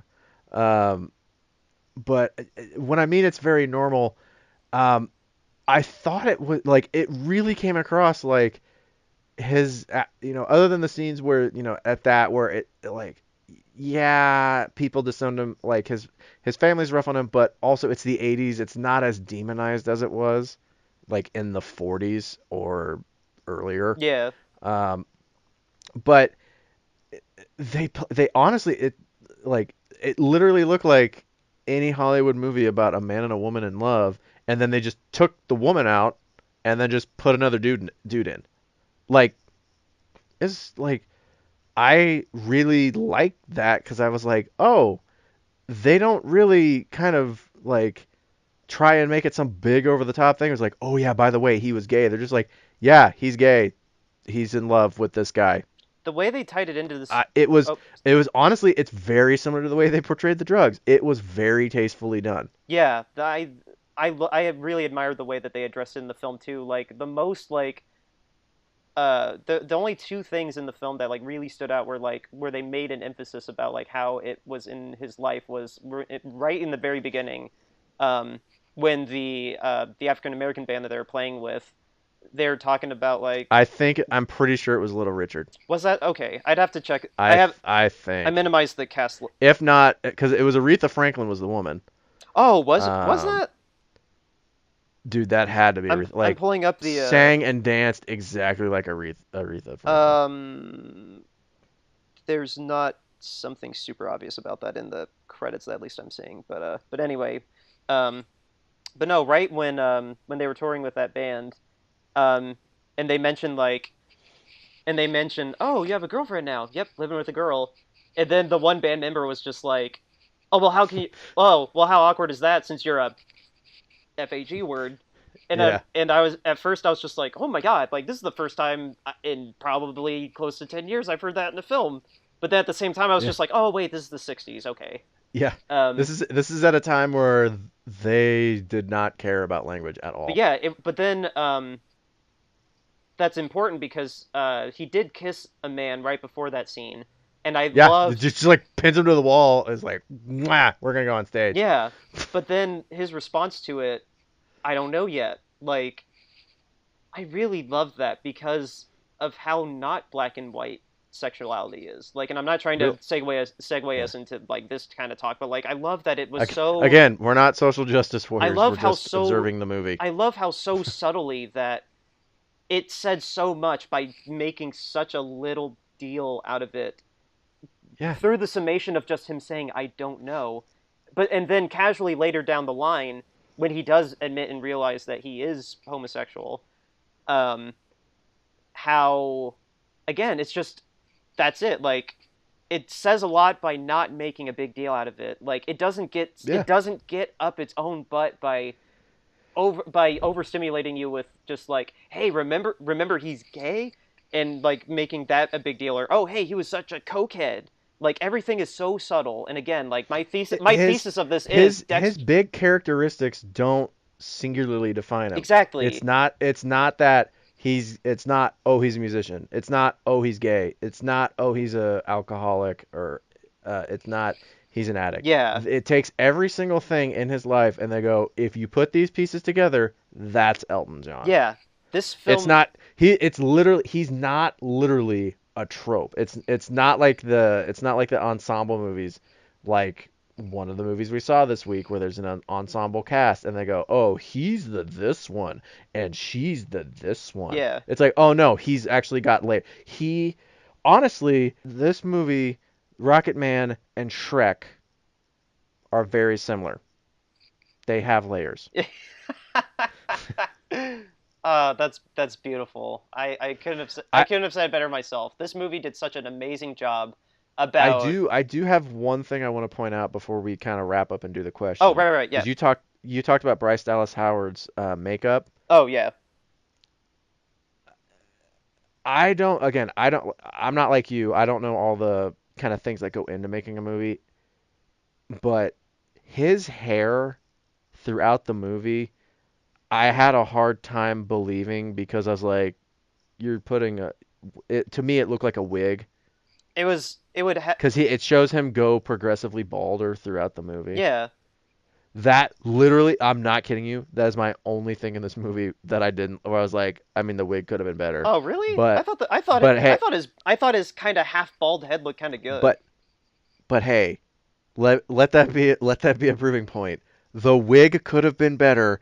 Is my only complaint for the movie. Same. Well, not that same with me, but my one knock is how bad Bryce's makeup was when they met in the diner near the end of the film. I thought that Yeah, old age you makeup could looked tell they were trying to make her puffy faced. Oh, her old age makeup looked terrible. Yeah. But again, if the only complaints that we have are you didn't like his balding hair, I kind of did, but also if it's all superfluous like little makeup things, like Yeah, it's literally the tiniest little nitpick. no, guys, this movie is incredible. It really is one of I the best know films of the year. Dan has it in his top, top 5 or whatever. This is, man, this is really good. This was one of my tops. Well, when we Um, release that list later down the line, yeah, it probably will still be there based on what's coming out yeah, this month. Like looking ahead at the calendar, I'm pretty confident this will still be in my top yeah. five. Um, But yeah, what's your question so we can move on? Out of all of his outfits, which one would you want to wear the most? Oh, which one would I want to wear? Oh my God, that's a great question. Um, I'm assuming this is narrowing down straight to like what was on stage, not just his casual clothes, right? Yeah, yeah. What was 'Cause- his performance, his show performance costumes? Oh, that's a great question. I'm trying to remember because they kind of a testament to the film. They didn't linger on too many like the way they would montage between concert to concert. I really love that. Yeah. Um, Honestly, probably the I would rock that peacock costume. Honestly, I love that peacock I want costume. I want his demon costume strictly for the pants. I like how swooshy the legs are when he's walking. That's awesome. I was gonna guess like maybe the baseball uniform just because it's baseball, but then again, I know your feelings on the Dodgers, so Well, okay, I really liked that one. But the pants weren't swooshy. yeah. If you want Nick in a costume, swooshy pants. Yeah. Um, I want to ask real quick, what was your favorite song that they made a whole number out of? Saturday. Saturday's up there with me. But Saturday, like I said, sitting through this movie, I was like, oh my God, yeah, I didn't remember that he did this song. Oh, I didn't know he did this song. Oh, I didn't know he did this song. Um, but Saturday, dude, it's that chorus. yeah. The Saturday, like Saturday night's all right for a fight. Oh my God, that's dude. You play that song, I will probably stop what I'm doing and just start screaming Saturday with it. That was a heck of a showstopper scene. Yeah. Me, I I kind of loved the whole sequence of Rocketman going from the Dude, OD going Pinball into the Wizard was really pool good too. going into the pool ODing and then just how quickly that they it reminded me of the wall where they broke into Pink's place, grabbed him, just gave him a shot, and then threw him out onto the stage. Like they kind of did that the same way, just Yeah. like you're too big to fail. Like you got to get on your feet and go out there and do that song. And literally, they get him on his feet, put the Dodgers uniform on him, give him the bat. He puts on that smile, and then he's Yeah. singing the chorus, and then flies up into this. Everything about that sequence I loved. What I liked the Pinball Wizard one where they just spin around him I forgot and he it just did shows Pinball Wizard. Oh, yeah, me too. I was like, he did Pinball Wizard? yeah. But it just shows like it's like costume change, costume change, costume change, costume That's change, what I'm saying. The costume change. montage was so fast. And they're all so different. Yeah. I looked it up actually after the film. I forgot that it wasn't Pete singing. It wasn't Pete Townsend singing Paintball Wizard in Tommy Pinball. or Pinball. Yeah, it wasn't Paintball Wizard. It wasn't. He's a paintball wizard. He's covered in welts. Paintball wizard. But no, it came from him singing. It came from Tommy the film, and it wasn't Pete singing it in the film. Like, and then they Yeah. released his cover of it, and it's one of the only covers that one he ever did, and it's famously one of the only covers to ever make it in the top 10 Billboard history. Yeah. So yeah, that was just a cool little surprise because I completely forgot, and it made me happy that they put that in the film. But no, yeah, it's we've been on this film for long enough, and we got one more film to cover. We're gonna take a quick break, collect our thoughts on our next film, and let you know our thoughts on the Blumhouse horror film starring Octavia Spencer, Ma. We'll be right back.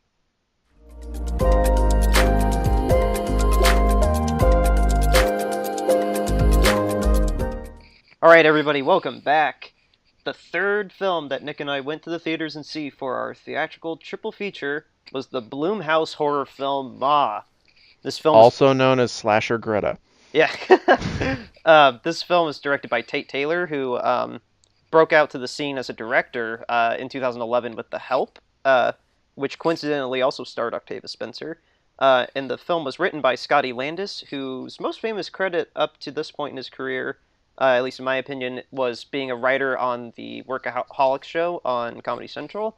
So yeah, a comedy writer writing a horror film, and it worked. Go figure. And like I said, this stars Octavia Spencer. She worked with Tate Taylor on The Help and actually got an Oscar for Best Supporting Actress. So that kind of wasn't surprising, at least to me, that she was in this. Other notable actors in this, Juliette Lewis, who's probably most famous for the Oliver Stone film Natural Born Killers.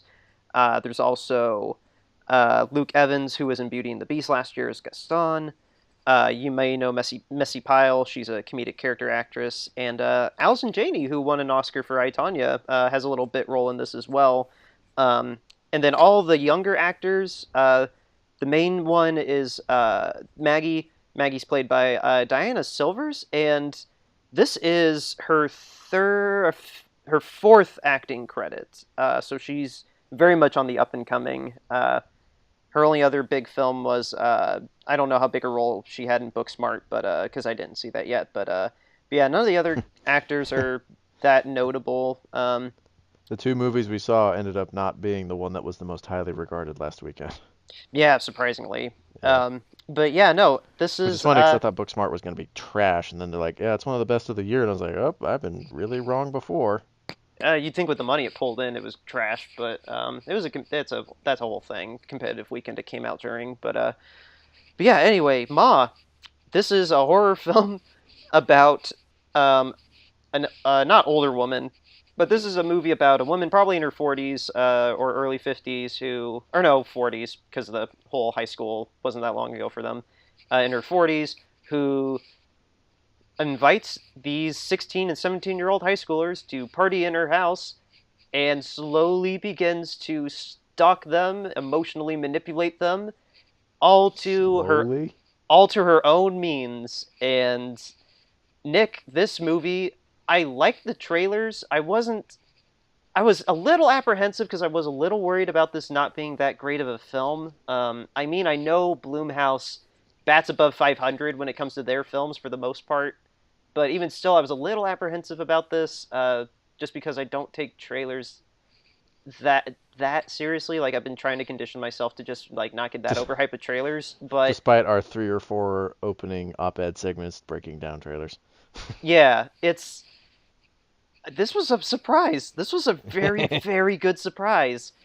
Uh, very much so because of Octava being so good in this role. Yeah. She, there's no reason for an Academy Award winner to be in this B movie horror film. And there's no reason Tate Taylor should have directed this film, but I'm very glad they were both a part of this because they really made this movie so much better than it had any right to be.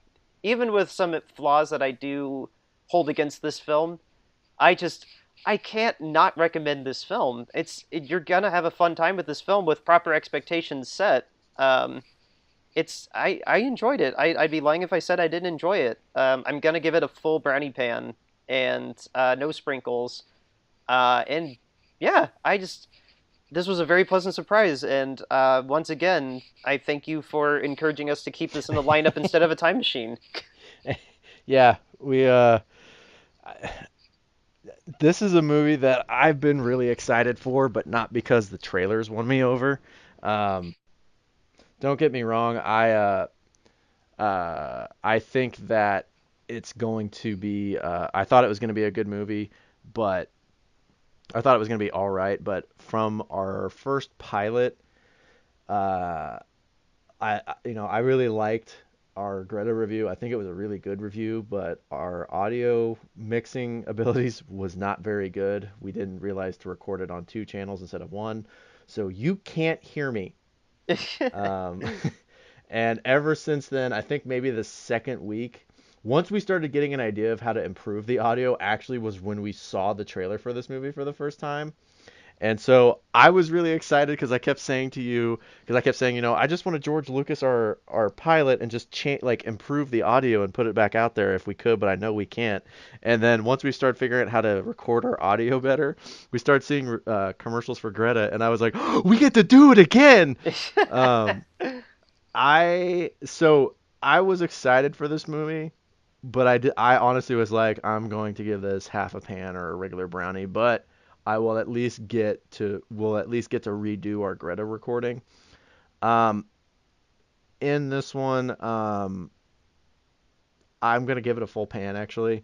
I thought, this movie very similar to Godzilla King of the Monsters. This movie knows that look, this isn't an Oscar type movie. This is a slasher. Is a genre pick. Is a genre pick. But if we just make the best genre pick we can have a good movie on our hands. And this is exactly what it is. It's just a very good version of what type of movie this is. Um, I liked the acting. The one thing that I will say, kind of going back to Greta, because man, you really can't talk about this movie and not talk about that one. Um, Greta is the thriller suspense type. Like the story is basically the same. They change certain aspects. Greta is the thriller psychological kind of real world movie of that. And then this one is a hey, what if we just made a like gory horror movie version of that story? Yeah, let's just steer headfirst into like more outright of a horror film than just a Yeah. psychological thriller. Yeah. So full pan uh this weekend, honestly, there are 5 movies out in theaters right now, 4 of which we have given you reviews for that you're gonna have. It sounds like you're gonna have a good time at the theaters for. We haven't seen Booksmart, but a lot of the reviews I'm hearing for it was one of the best movies of the year. Um, and then Brightburn, which I absolutely loved, and then these 3 movies for this week were fantastic. So now is a really good time to, since it's getting hot outside, go sit in the AC and watch movies. Yeah, kudos to May, honestly. Like mentioning that this is our big end of the month closeout. This is May was an exceptionally good month. Trying to focus in more specifically on Ma. I mean, yes, the whole month was great, but like, um, no, I mean, like I said, like this movie had no right to be this fun, no right to be this good. Octavia Spencer had no This, right to be in this film. She's way too good for this material, and I thank her so much for being in it because she is so amazing at being this character. She, she, she honestly, the thing that's kind of scary is for her career is she can very easily, could possibly start getting typecast into this type of character of the old lady who is the victim of something, and then because she's sassy and strong-willed and minded, she gets her revenge.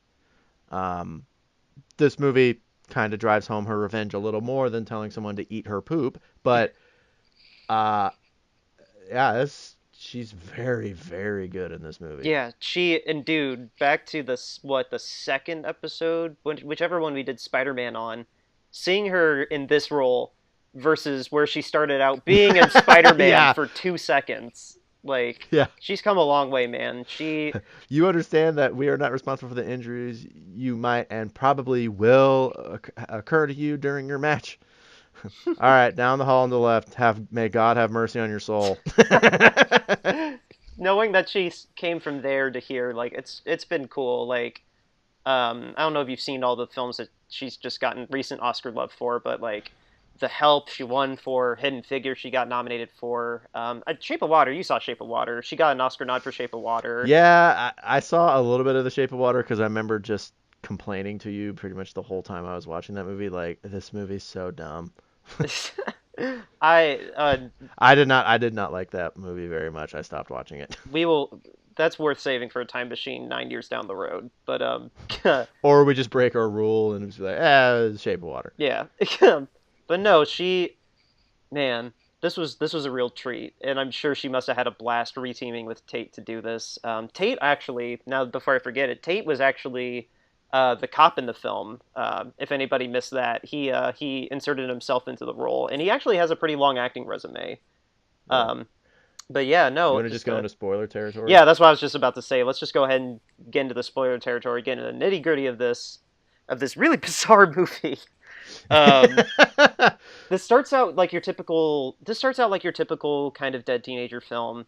The outsider that's moving from state to state. She leaves. She and her mom, Juliette Lewis, they leave California because Juliette Lewis had a falling out with her husband, and Can, she's got to support her daughter who's going into. She's just dropping into high school in the or whichever year of school, probably a junior or sophomore. She's just dropping can, into the middle of can the I year. Huh? can I also say, can we please get Juliette Lewis in more movies? Yes, dude. She is I so underrated. Everything I ever see her in, I like Yeah. her. Not the movie, but her. I like her role. I like her charisma. I like what she brings to movies. I love her in this phase now. Like, the older she can play these older kind of mom roles. I mean, not specifically like Yeah. moms, but like she's got She play no. She honestly plays a middle-aged woman with kids, average middle-aged woman with kids in a marriage very, very well. I mean, in this movie she's not married, but she plays that role very, very well. yeah, no, she's got way more chops than like half the roles that she's had in her career. I mean, like I said, she She broke out with Natural Born she really Killers. delivers. She really delivers on the working class middle-aged woman. Yeah, she her entire resume lately, like she hasn't had that much that at least I Gem and the holograms.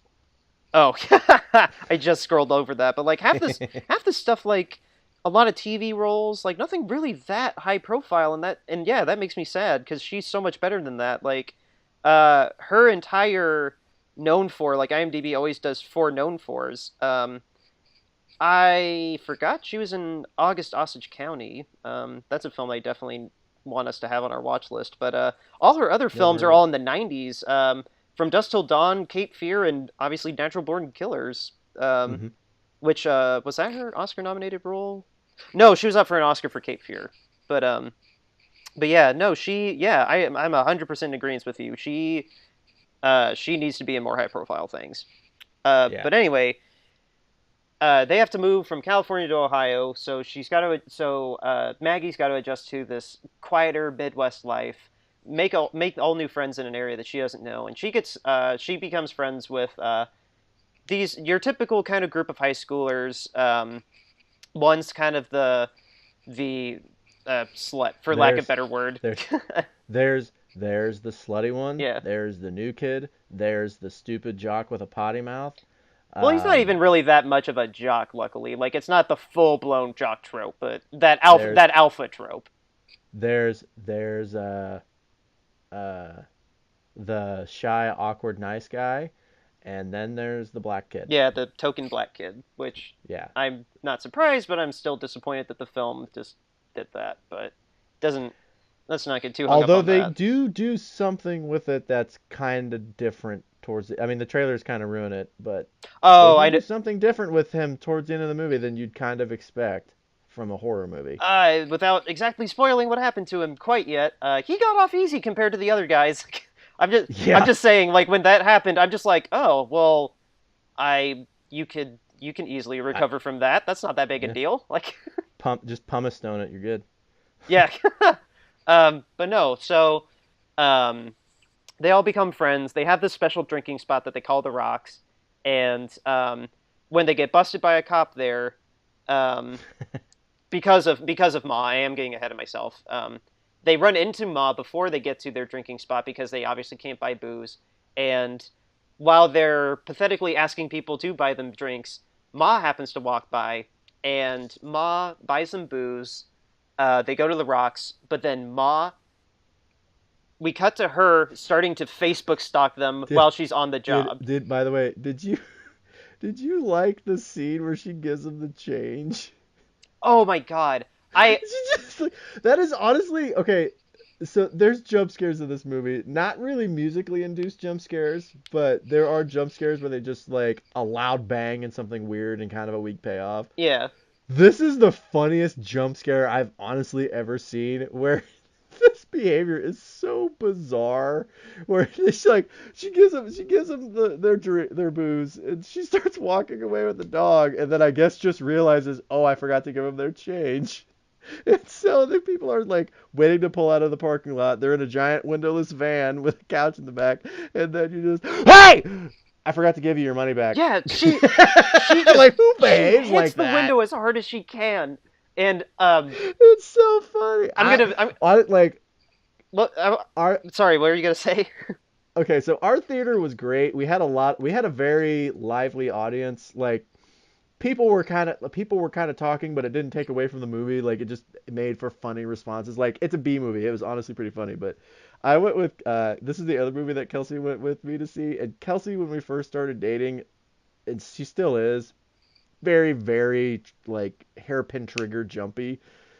Which I'm amazed she wanted to go see this movie because she doesn't like thrillers. She actually told me I'm not going to see Greta with you because it looks like I'll probably freak out. And then she's like, I'll go see Ma. And I was like, this is the horror version of Greta. Why would you want to go see the scary version of it?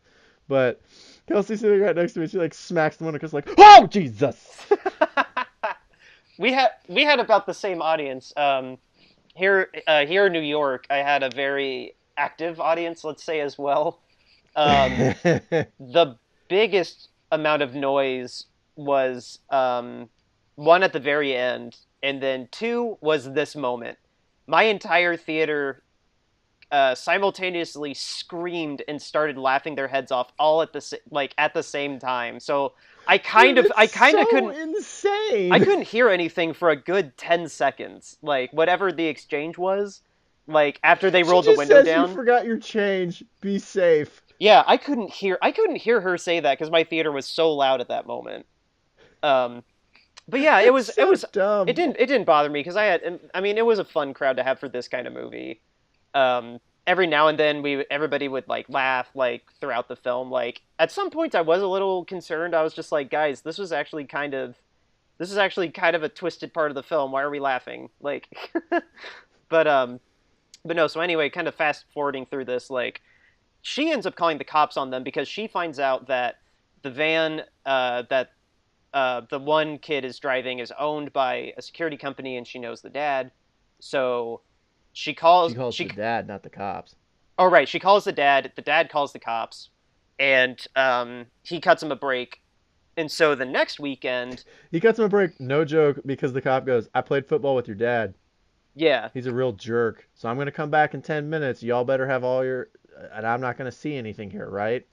And they go, yeah. So they'll pack up and leave. yeah. So the next weekend, Ma buys him the booze again, and then she says, "Oh, just come over to my house," and that's virtually the setup of the film as to how they get involved with each other. So throughout the rest of the film is her continuing to face stalk them, and then eventually getting their numbers, which they kind of write Which, off. the thing. They just kind of write that off inexplicably. It's just like, oh yeah, she gets drunk and gives everybody their number. It gives everybody everybody's But numbers. like I agree with Maggie. Yes, you should be alarmed. But I love how they really go. No, seriously, she's sloppy when she's drunk. She probably just said it, and the girl just goes, "Yeah, honestly, I am." That was Like, that was but the thing that I thought was funny is when she starts Facebook stalking them. I leaned over to Kelsey and was like, "Oh my God, this is almost identical to Greta." Like, yeah, yeah, it's different of how they meet, but she immediately goes to internet stalking. yeah. But I like the kind of subtle, slower way. Like it's not just in the background like Greta, like almost in a borderline like Greta. It didn't really spend that much screen time with it. You just kind of saw her do it once, and then that's kind of the excuse for why Oh she yeah, magically appears everywhere the rest of the film. she uses social media exclusively throughout the movie to stalk these But people. it takes plenty of time to like take a moment to just make you see just this that stoic kind of sad but little stoic, emotionally stunted face, like you get to you take so many moments in this film where you get to just have to watch her and just really the creepy subtleness of this just of makes you appreciate just how emotionally unstable this woman is. Like it's so much Yeah. scarier to me than Greta. As Like funny as this movie is, it's also a very good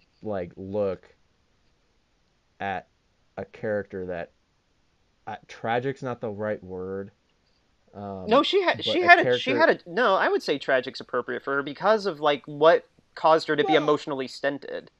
what I would say is a very graphically tormented mind, um, because of what happened. Because what happened to her, honestly, uh, that's sexual assault.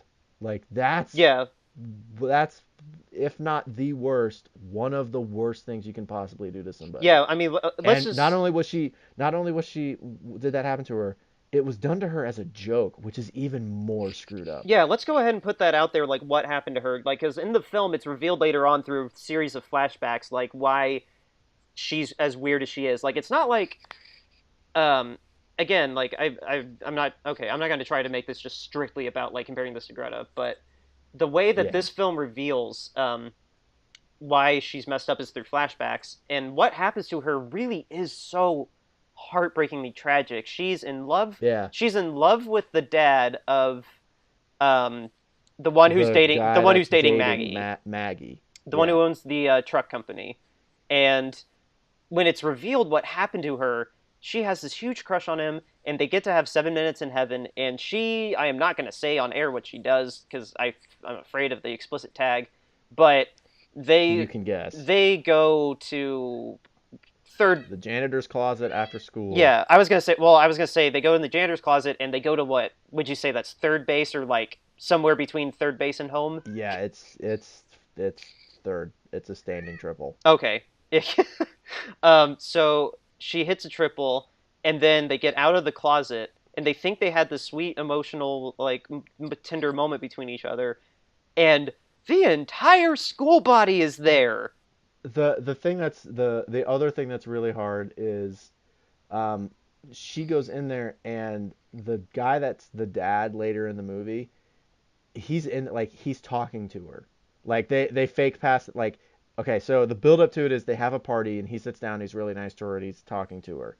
And then later in the movie, it shows another flashback. He passes her a note during biology class when they're cutting open the fetal pigs, which that brought back memories of when we were in high school.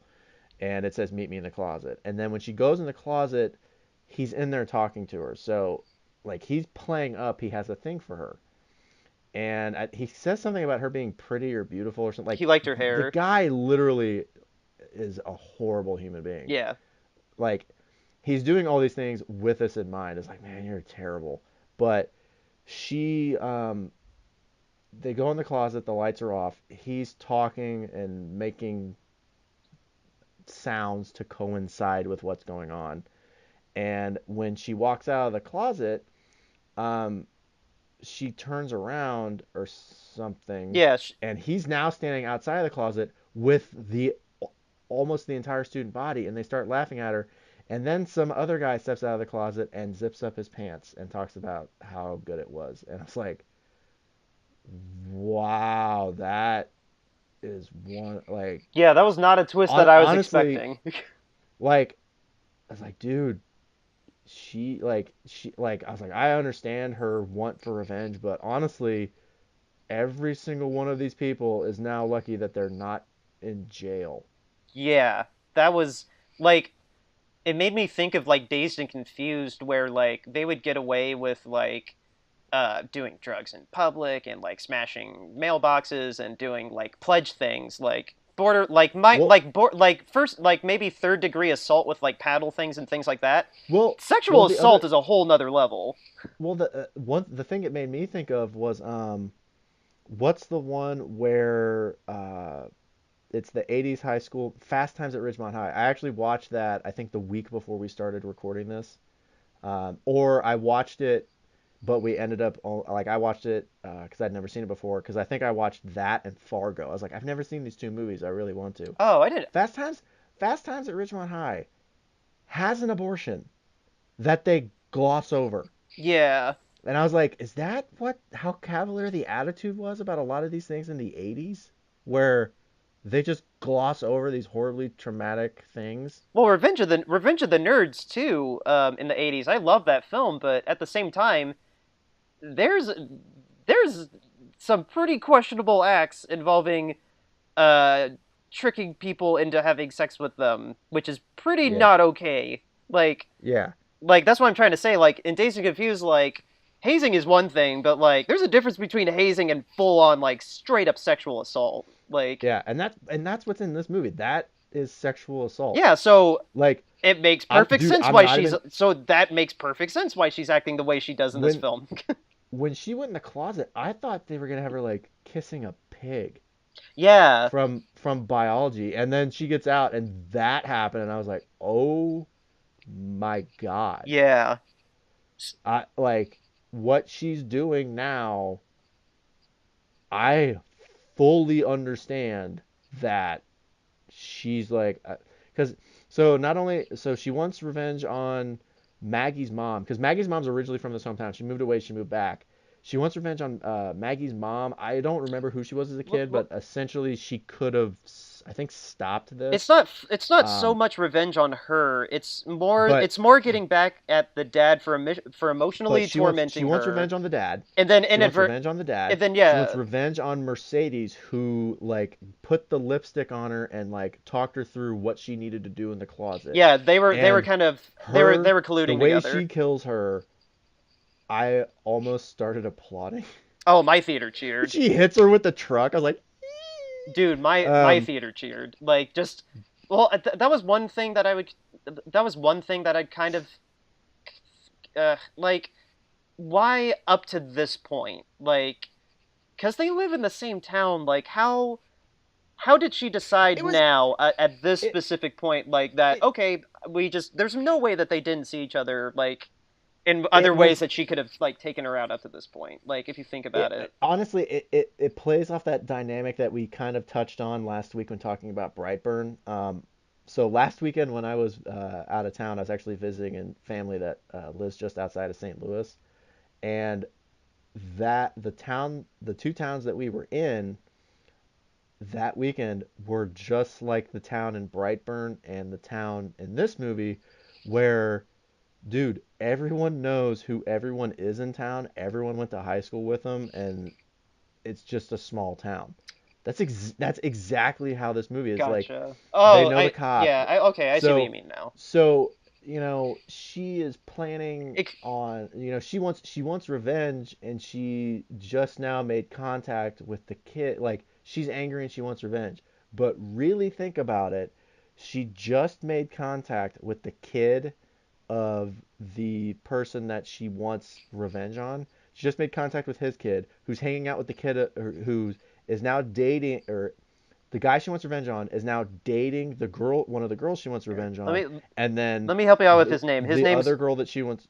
His name's Ben, and he's hooking up with Mercedes now. Yeah, And then Ben is dating Mercedes, and and then then Erica Maggie's is Maggie's mom. Erica is now back in town. Yeah. Those are the three people that she wants the most revenge on. I honestly want to know why she doesn't want to go after the guy that she did the thing to in the closet. Because he is, if he's not the organizer, he's the beneficiary is not the right word. No, Perpetrator. Ben was the organizer. Mercedes was a culpable associate.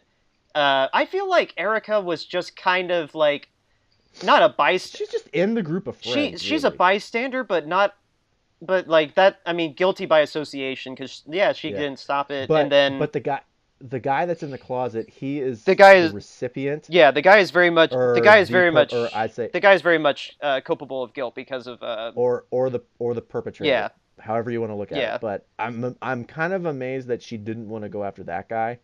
Well, Um, he didn't have a kid in the high school, but as far as we know. As far as we know, he just like he just got a he just got his jollies off and then went off to college and got straight. As far as we know. did how early did you call that the vet was gonna die in this movie? I actually didn't think about that because she, like, The moment she spoke, I was like, wow, she's dead. honestly didn't think about her character that much. Like, I kind of thought that she was just gonna be, like, in the background, like, oh, that's funny. They casted another Academy Award winner for, like, a As cameo. Like, I thought, as soon as she popped up in the movie, I was like, she's dead. And as soon as Maggie's dog Louis popped up, I was like, he's either dead or harmed by Ma. yeah, I wasn't gonna assume that they were gonna kill the dog, but no, like, Allison Janney in this film, I just assumed that, like, she was gonna have that first little cameo, like, get off your phone, blah, blah, blah. Like, I honestly Yeah. didn't think that she was gonna pop up in the film again after that.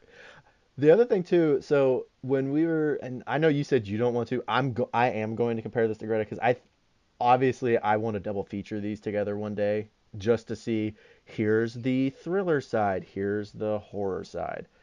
Because they're both short movies, but I um, when she's staring off after, I think it's after Erica drops off Louis, when she's staring at the window, or it's after Ben drops off his dog. No, She's she staring. stared out the window after Erica. Was it Erica? When she's staring off out the window, and then her boss is just like, "Hey, hey, hey, Yeah, that was why aren't you answering the phone?" I love that this movie was like, "No, we're gonna poke fun at the thing that doesn't make sense." Unlike Greta, which is like, "Oh no, this is how this crazy person acts." Like they're like, "No, they're gonna poke fun at it." yeah, this movie, like I was telling you before we started taping, this film knows exactly what this is, and kind of like what you were touching on, like, Tate Taylor is a very smart director. He knew exactly what this movie was. He knew exactly not to um, give anything out of the wheelhouse for a teenage actor. Like, this is very much one of the more realistic portrayals of a teenager, like, that I've seen in a horror film like this. Like, Yeah. they're not distractingly stupid. None of them are distractingly, like, smart. Other than the how'd she get our number scene, I will agree with you that they're not distractingly stupid because They're not doing I anything. They're love not doing anything, like, so tropey. Like, these really, like, I they're established through their tropes, but throughout the film they don't have stupid responses. They don't overreact to anything, like, either too stupidly I or too, like, over the top. Like, these were fairly reasonably grounded performances that made me feel bad for these characters. Like, I actually kind of, like, I was genuinely worried at moments for these one teenagers. the one thing I like too, and I might be reading too much into this, is when Matt, like the scene where Maggie's like, how'd she get her numbers? And everyone's like, she probably just, you know, the one girl probably just told her when she's drunk. Maggie realistically should have been like, no, really, I don't think anyone gave her our numbers, and she has all of ours, and she's leaving us a present, and we just met this lady, and she's doing something illegal for us. This is really kind of weird.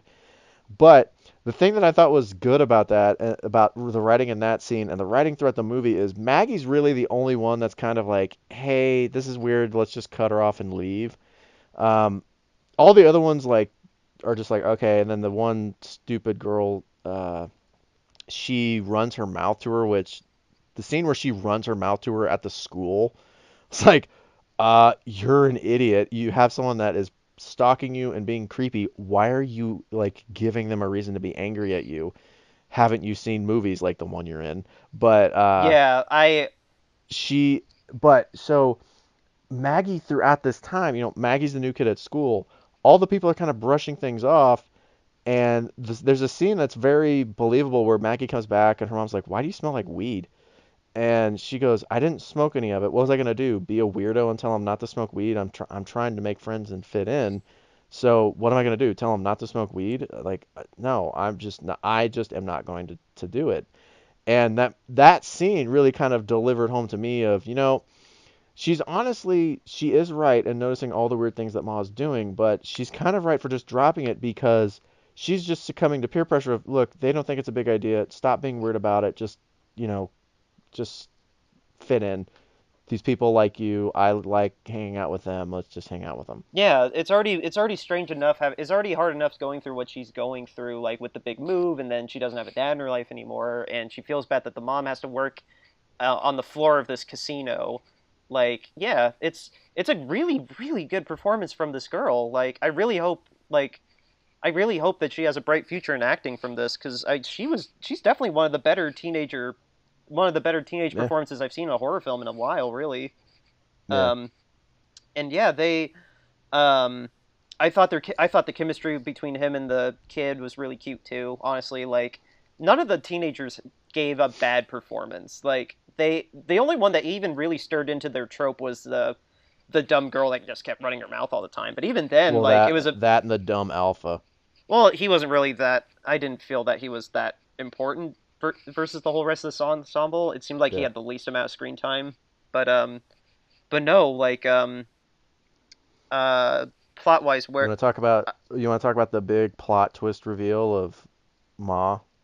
what do you we already What's going we on? already What's going on upstairs? right? No, yes, thank you. Yeah, no, absolutely. Like, so the other thing that's very very bizarre about Ma's character is that she is what is the name of that disorder, what's the name of that crime or disorder where because we just had a Hulu show about Munchausen syndrome. Munchausen's. Yes, we just had a show about that woman who locked her daughter upstairs, like locked her daughter in her home, and was telling her that she had all these diseases, and like mentally stunted her to like she emotionally and mentally couldn't grow out of Yeah. 12 years, out of being like 8 years old when she's really like 17.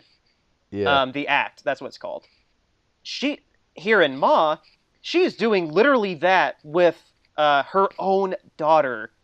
And what was so shocking about that was that she was in the school in the wheelchair. Maggie runs into her first and gives her a little push, and like that's it. Just As soon as she shows up, I was like, oh, she's Ma's daughter. I was like, I don't really know how they're gonna work that in, but that's Ma's daughter.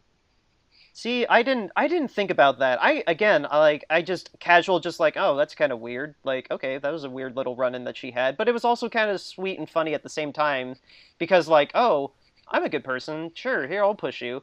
And then I laughed so hard when she was just like, hey, thanks, you're a lifesaver. You too. And then she's like, oh God, what did I just You say? too. Like, Well, I like the scene where they reveal. So yeah, no, you're, yeah, the girls after they basically tell Ma to leave them alone, they suspect her of having, when they're getting drunk and passing out, taking jewelry from them. This is before Ma sends a video that says thanks for the earrings, Maggie, that was in the trailer. But that was uh, so creepy. Like they at that part with that video, that's when Ma knew that like they were catching on to her and like getting scared of yeah, her. Like that was really creepy. but they're like, we need to go get our stuff back because Ma was wearing some girl's watch or some girl's No, bracelet. hold on, we gotta. The reveal of that bracelet was May we hilarious. please segue slightly into that bracelet, which was really funny. Like it's such an offhanded little moment, but the fact that the girl was just like, "Oh yeah, my boyfriend gave it to me for our 5 month anniversary," like, 5 month anniversary, and then she goes, so I let him do some stuff to me, oh my God, that was and then so that was and so so funny. Maggie's like, oh, that's really cute, and then the other girl stands there for a second. She goes, wait, how did you wait 5 months? And then Maggie walks off camera to go see her boyfriend. I was like, that's the funniest line I've ever heard in this Oh, movie. I was in Um, tears at just how offhandedly just that little line was delivered. It was so funny. dude, okay. So the way they kind of transition shots in that scene, uh, honestly, I think that girl ad lib. That seems like such an ad lib, Yeah, it kind of and felt. it seems like she ad libbed it, and then the director like was like, no, keep that in. Yeah, it felt way too offhanded, like a Rick and Morty, like in Rick and Morty, how a lot of their dialogue is ad libbed. Yeah, it was so well executed. It just came across like there's no way on earth that was Yeah, written. little subtle things like that in the film, like in the teenagers' But dialogue, help sell their performances for me. But yes, anyway, so but the, they're going back to get their jewelry. so they go back to get the jewelry, and the thing is, Ma, in the trailers they show Ma's like, hey, don't go. You can party down here, but don't go upstairs. And yeah, that's weird, but that's not really that outlandish of a demand either. But they go upstairs, and Ma is upstairs, like muffled, shouting, yelling at someone, and uh, so then they're upstairs so that the one girl can go to the bathroom. Then Ma confronts him and starts yelling at him, but then Ma starts trying to win him back. A bunch of other weird stuff happens. But this scene in the movie, they go upstairs, and they not only are on the main floor, they walk up the stairs, which they didn't do the last time they were above the basement. And they get up there, and the staircase is like jail barred off, like a jail cell, and there's a door with a lock on it, like a gate. And when like so, like I was saying, this movie is a B movie, and I knew there was going to be something messed up when they went upstairs. That is not what I thought was going to be upstairs. And when they showed that, our theater, there was some guy behind us that, okay, so this guy, when he would say things, he basically was everyone's like consciousness. He just like walks upstairs and they see it, and this dude just goes, "Dude, no, turn and run." That's all he says. He's like, "No ring is worth this. Turn and run." Dude, Um, there's a girl in my theater, like when you see the daughter run behind them, like in the background, she's out of focus. The theater yeah. was actually dead silent at that moment, and then one girl just like at the top of her lungs just goes, "Oh my God, who was that?" And the theater just bursted out into laughter. We had one of those moments, except it wasn't, "Oh my God, who is that?" It was, "Nope." just just one word. But so they, yeah, like Dan said, as they go upstairs, they open the gate, they walk through, and then you see someone walk through the back. And this was done by the people that did Us, right? Like the The producers. producers, yes. So for a millisecond, like the tiniest millisecond, I was like, I honestly wonder if this is somehow connected to that universe. There's And I was no like, Blumhouse universe, by the way, no. well, okay, I don't pay attention to that stuff all that well. We have the Conjuring universe, and that's the only horror verse that I'm aware of. Oh my God. We'll talk about it in a minute, but I got another Annabelle trailer last night. I have a whole rant about that trailer. It made me so angry. Um, but they're walking around, they're kind of poking around, and the girl that was in the wheelchair is now or they go in the room and they find some stuff out about creepy stuff Ma's doing, and then uh, they turn around and there's this girl in a dress with a mask in front of her face, and she pulls down and she goes, "Hi!" I was like, "Why? That's really weird, but okay." Um, and it's the girl that's in the wheelchair, and she talks about how Ma is her mom, and she's like, "No, I'm really sick, and my mom says I have to do this," and clearly Munchausen syndrome. And Yeah. um, but yeah, that dude, that's like she lowered the mask. I called the twist. I was like, dude, she's gonna be Ma's daughter somehow later in the movie. It's gonna be revealed. And even I was like, dude, what? It's so insane. It's such a crazy moment in the movie. Yeah.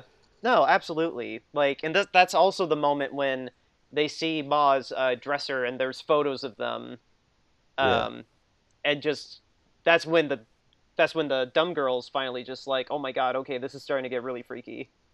Um, yeah. but yeah, no, they're By the way, the dumb girl in this movie is the stereotype of what I thought the roommate was going to be in Greta. Like in Greta, she oh gets progressively smarter through the movie, and this one, but when she showed up in Greta, I thought she was going to be exactly the dumb girl in this movie. yeah, and luckily there was no asparagus cleansing in this film. Well, dude, this is the Midwest. They're not into that, Yeah. yippee stuff.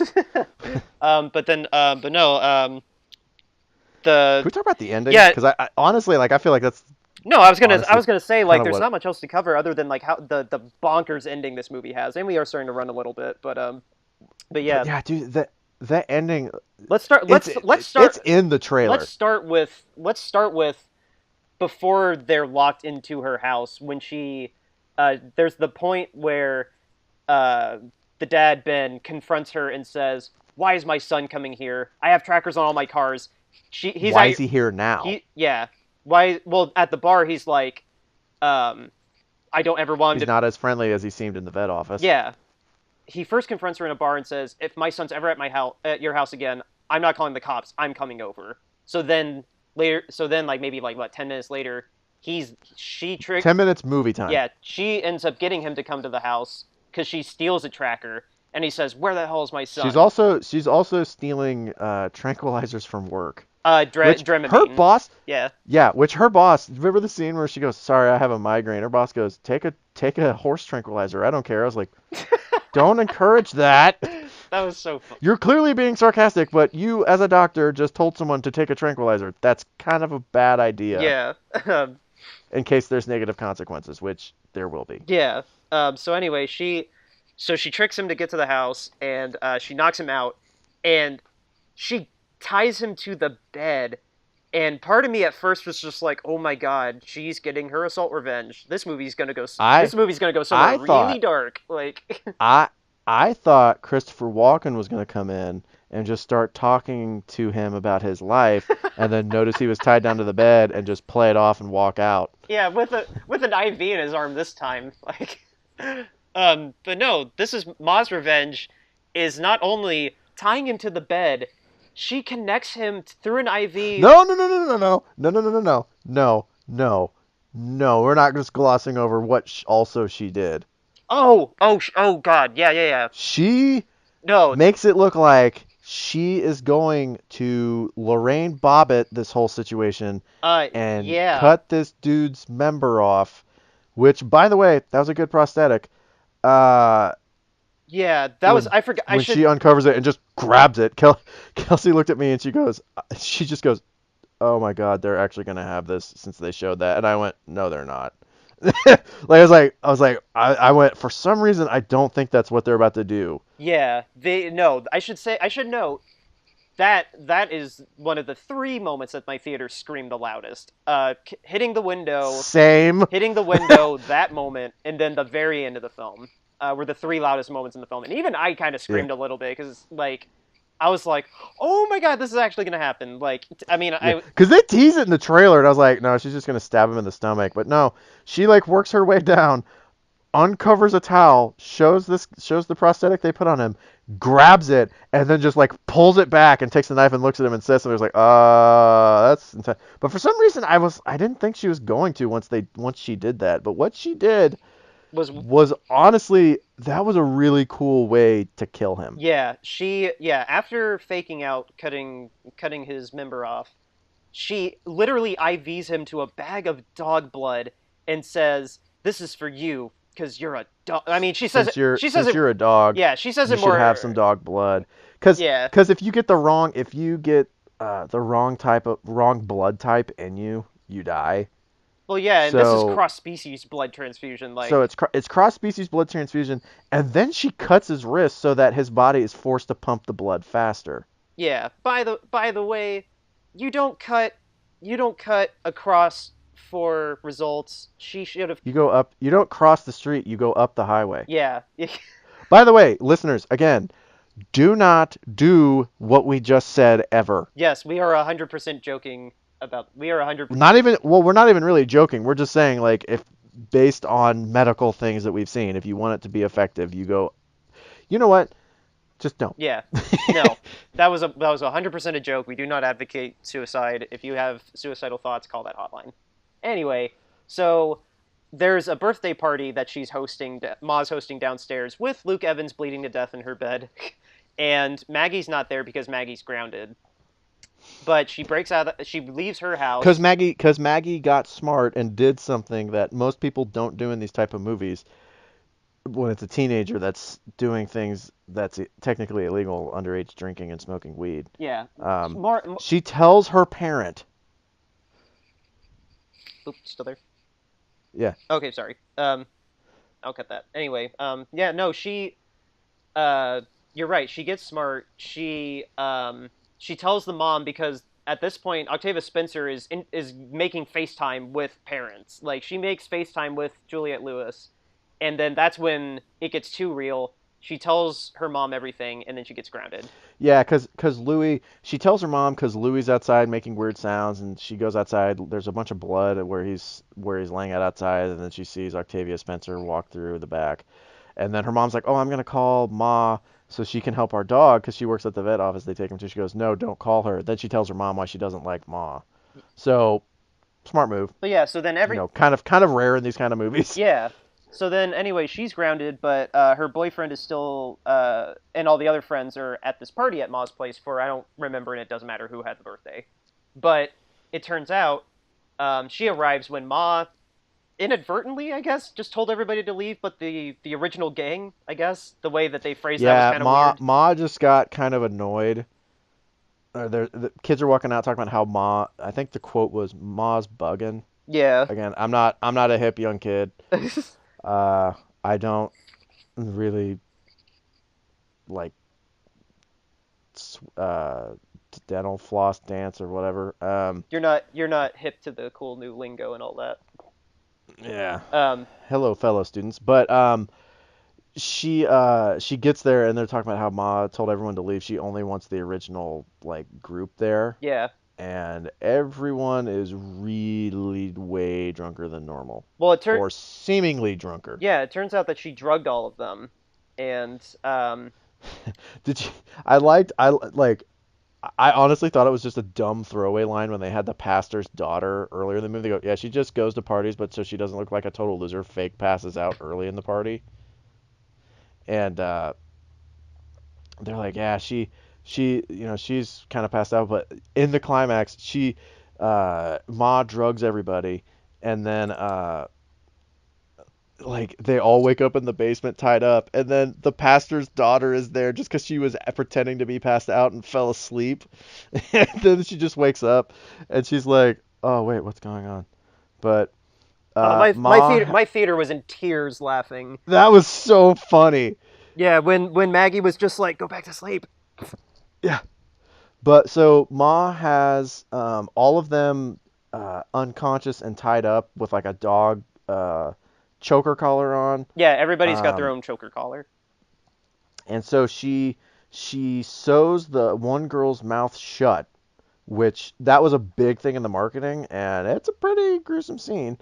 Um, the dumb alpha male, she takes an iron that's on full and just presses it against his stomach to give him a burn mark so he doesn't have great skin.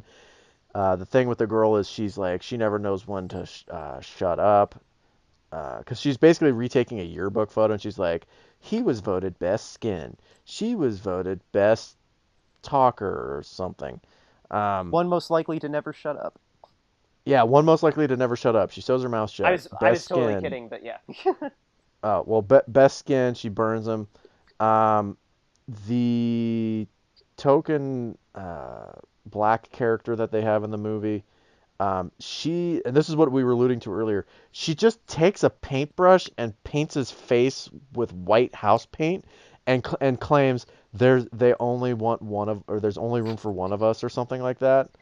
Um, Yeah, that's what that made my mouth drop. I was like, "Wow, she just said that." Like, yeah.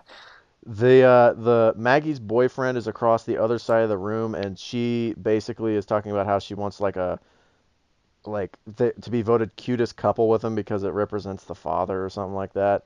And then so she has everyone get posed with her, and then she tells Maggie to take the picture, and so Maggie takes a couple pictures. She's really weird, and then the cop knocks on the door and upstairs, and she tells her, don't make a sound. And Octavia Spencer goes upstairs, and the cop's like, "Hey, you got a bunch of cars parked up by your road, and there's a bunch of cups in your yard. I think there was a party here. Who's at your house?" And Octavia Spencer's daughter she literally just comes in out of nowhere and says something, and Ma gets really mad. And then the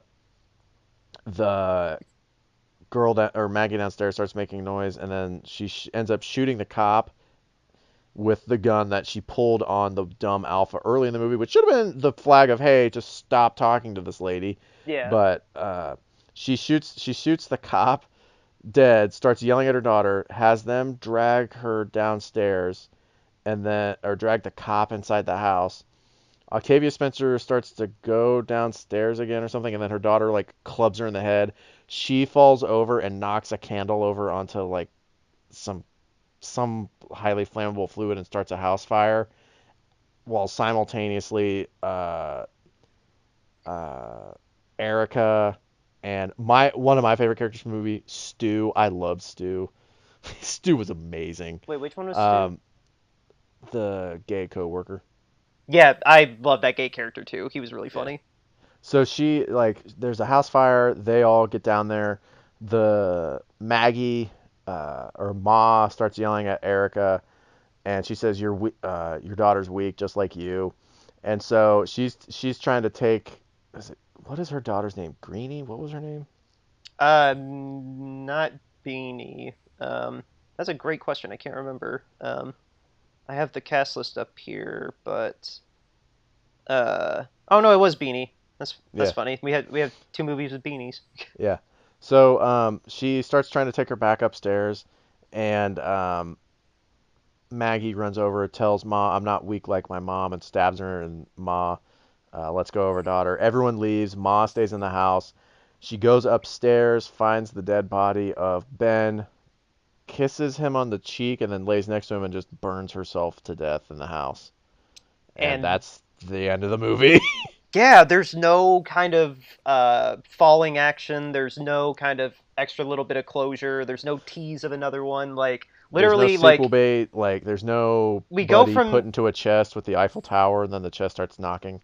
yeah, we don't have we don't have a anything really. Like we see the shot of her like closing her eyes, and then we go to a helicopter shot as the whole house is now engulfed in flames, and that's kind of it. And that's Yeah, Ma. yeah.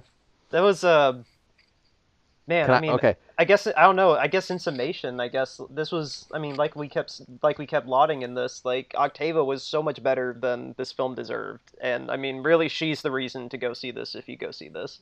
So this movie is a good current horror movie, and like I talked about earlier in the segment when I got the trailer for Annabelle, um, just I got really angry during that trailer because that trailer, like literally, I was watching it, I was like, oh my God, we're gonna have to watch this for the show, so get ready for Not another for lack cookie. of not for lack of trying to find something else though. I am Yeah. keeping an eye on the calendar to see if something pops up. So get ready for another cookie, guys, because I'm gonna call it. I'm gonna hate this movie because the trailer, like what they're showing in this trailer, dude, it's Curse of La Llorona. The trailer ends, dude. It's the most obvious jump scare ever, and the only reason I jumped is because they doubled the volume of the normally already insanely loud jump scare. Yeah, Like I jumped out, like not out of fear. I literally jumped out of ow my ears. Like yeah. that's a I that to me is going to be like this movie and that movie are probably going to be prime examples of this is how you make a good modern horror movie, and then that one's going to be this is how you just make a dumpster fire and call it a modern horror movie. the only person that did that formula right was James Wan on the first Conjuring. Like Yeah. like it's. Let's cross that bridge when we get there. Yeah, but I'm just like I wanted to at least kind of pay off the thing I alluded to earlier. Yeah, no, this is yeah the way But yeah, that this is good. the way This is a really good movie. yeah the way that people are trying to pretend they're James Wan doesn't work. Just be yourself, like Tate Taylor. Like understand your tropes, understand your lane, and stay in your lane. Like make the tropes work into your favor. Don't just do the tropes and then think people will like it just because. Like Stay in your lane, bro. yeah, understand your medium. And have a hook too. Obviously, the hook of this film was we casted a Academy Award winner Octavia and Spencer. The hook of this movie is what the hell are they doing in here? Yeah, yeah, no kidding. Allison Janney, you won an Oscar 2 years ago. What are you doing in this? Like, Yeah. Go but see this movie, guys. yeah, It's one of those movies that was better than both what me and Dan were expecting. I was more excited just because I was like, ooh, maybe we just get to re-record our Greta review essentially. But this yeah, movie's really good. Um, Definitely worth going to see. If you can go see it in a crowded theater, it makes it even better. yeah. Um, This movie definitely would not work the same if the showing I went to had less people in it. I agree. yeah, Uh, yeah. but, This was a but good week in the theaters. yeah, absolutely. This was a heck of a This way to close this out. was this was a week that when we first started the podcast, me and you talked about how huge Endgame was going to be, but after we'd been a couple weeks in and we started seeing that these three movies were going to fall on this week, we were unbelievably excited for this week. No, this was a yeah.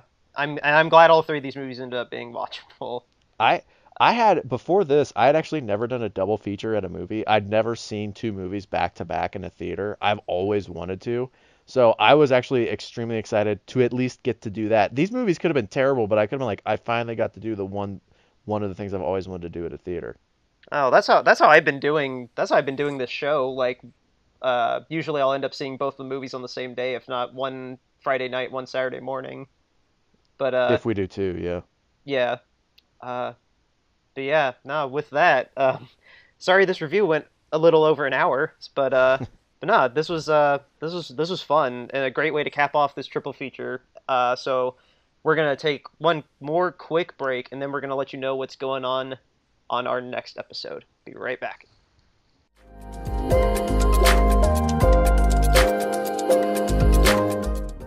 All right, welcome back, everybody. Thank you so much for joining us on this awesome, super stuffed episode of Brownie Points.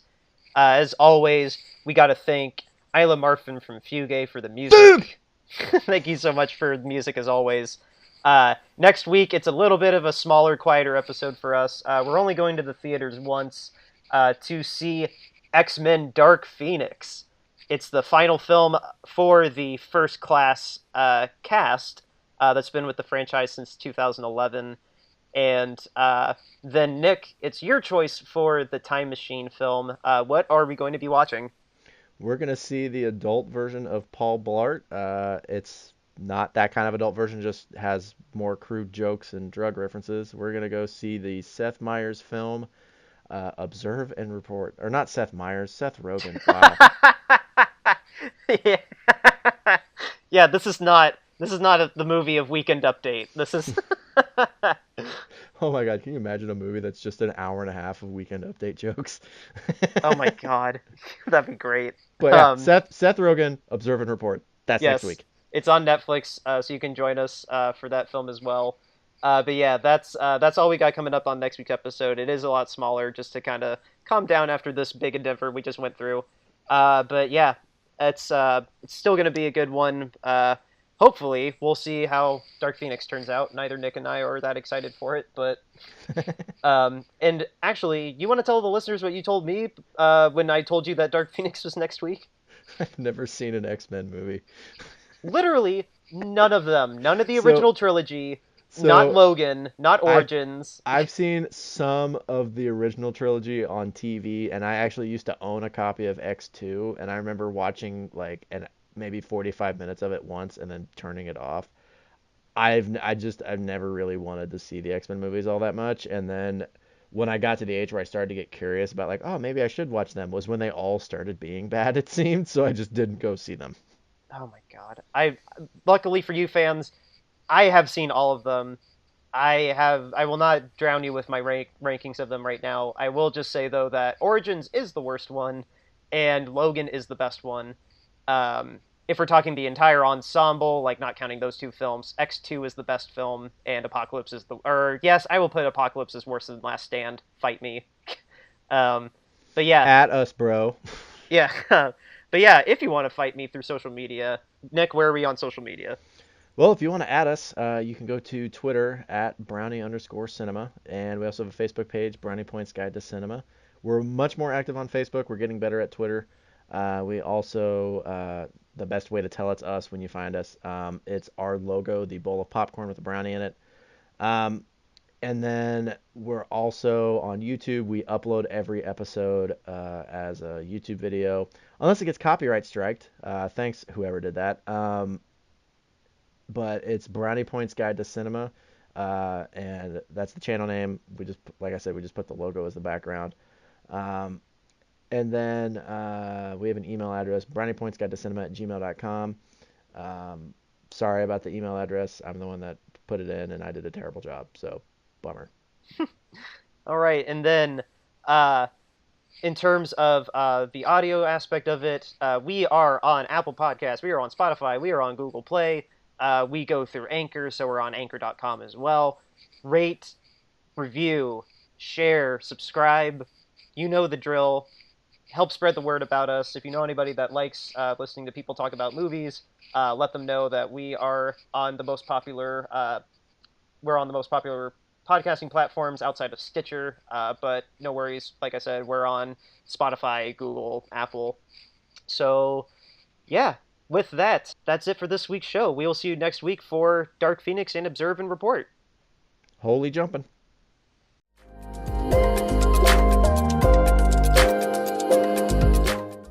Rocketman and Shrek are very similar. They have layers. That's beautiful.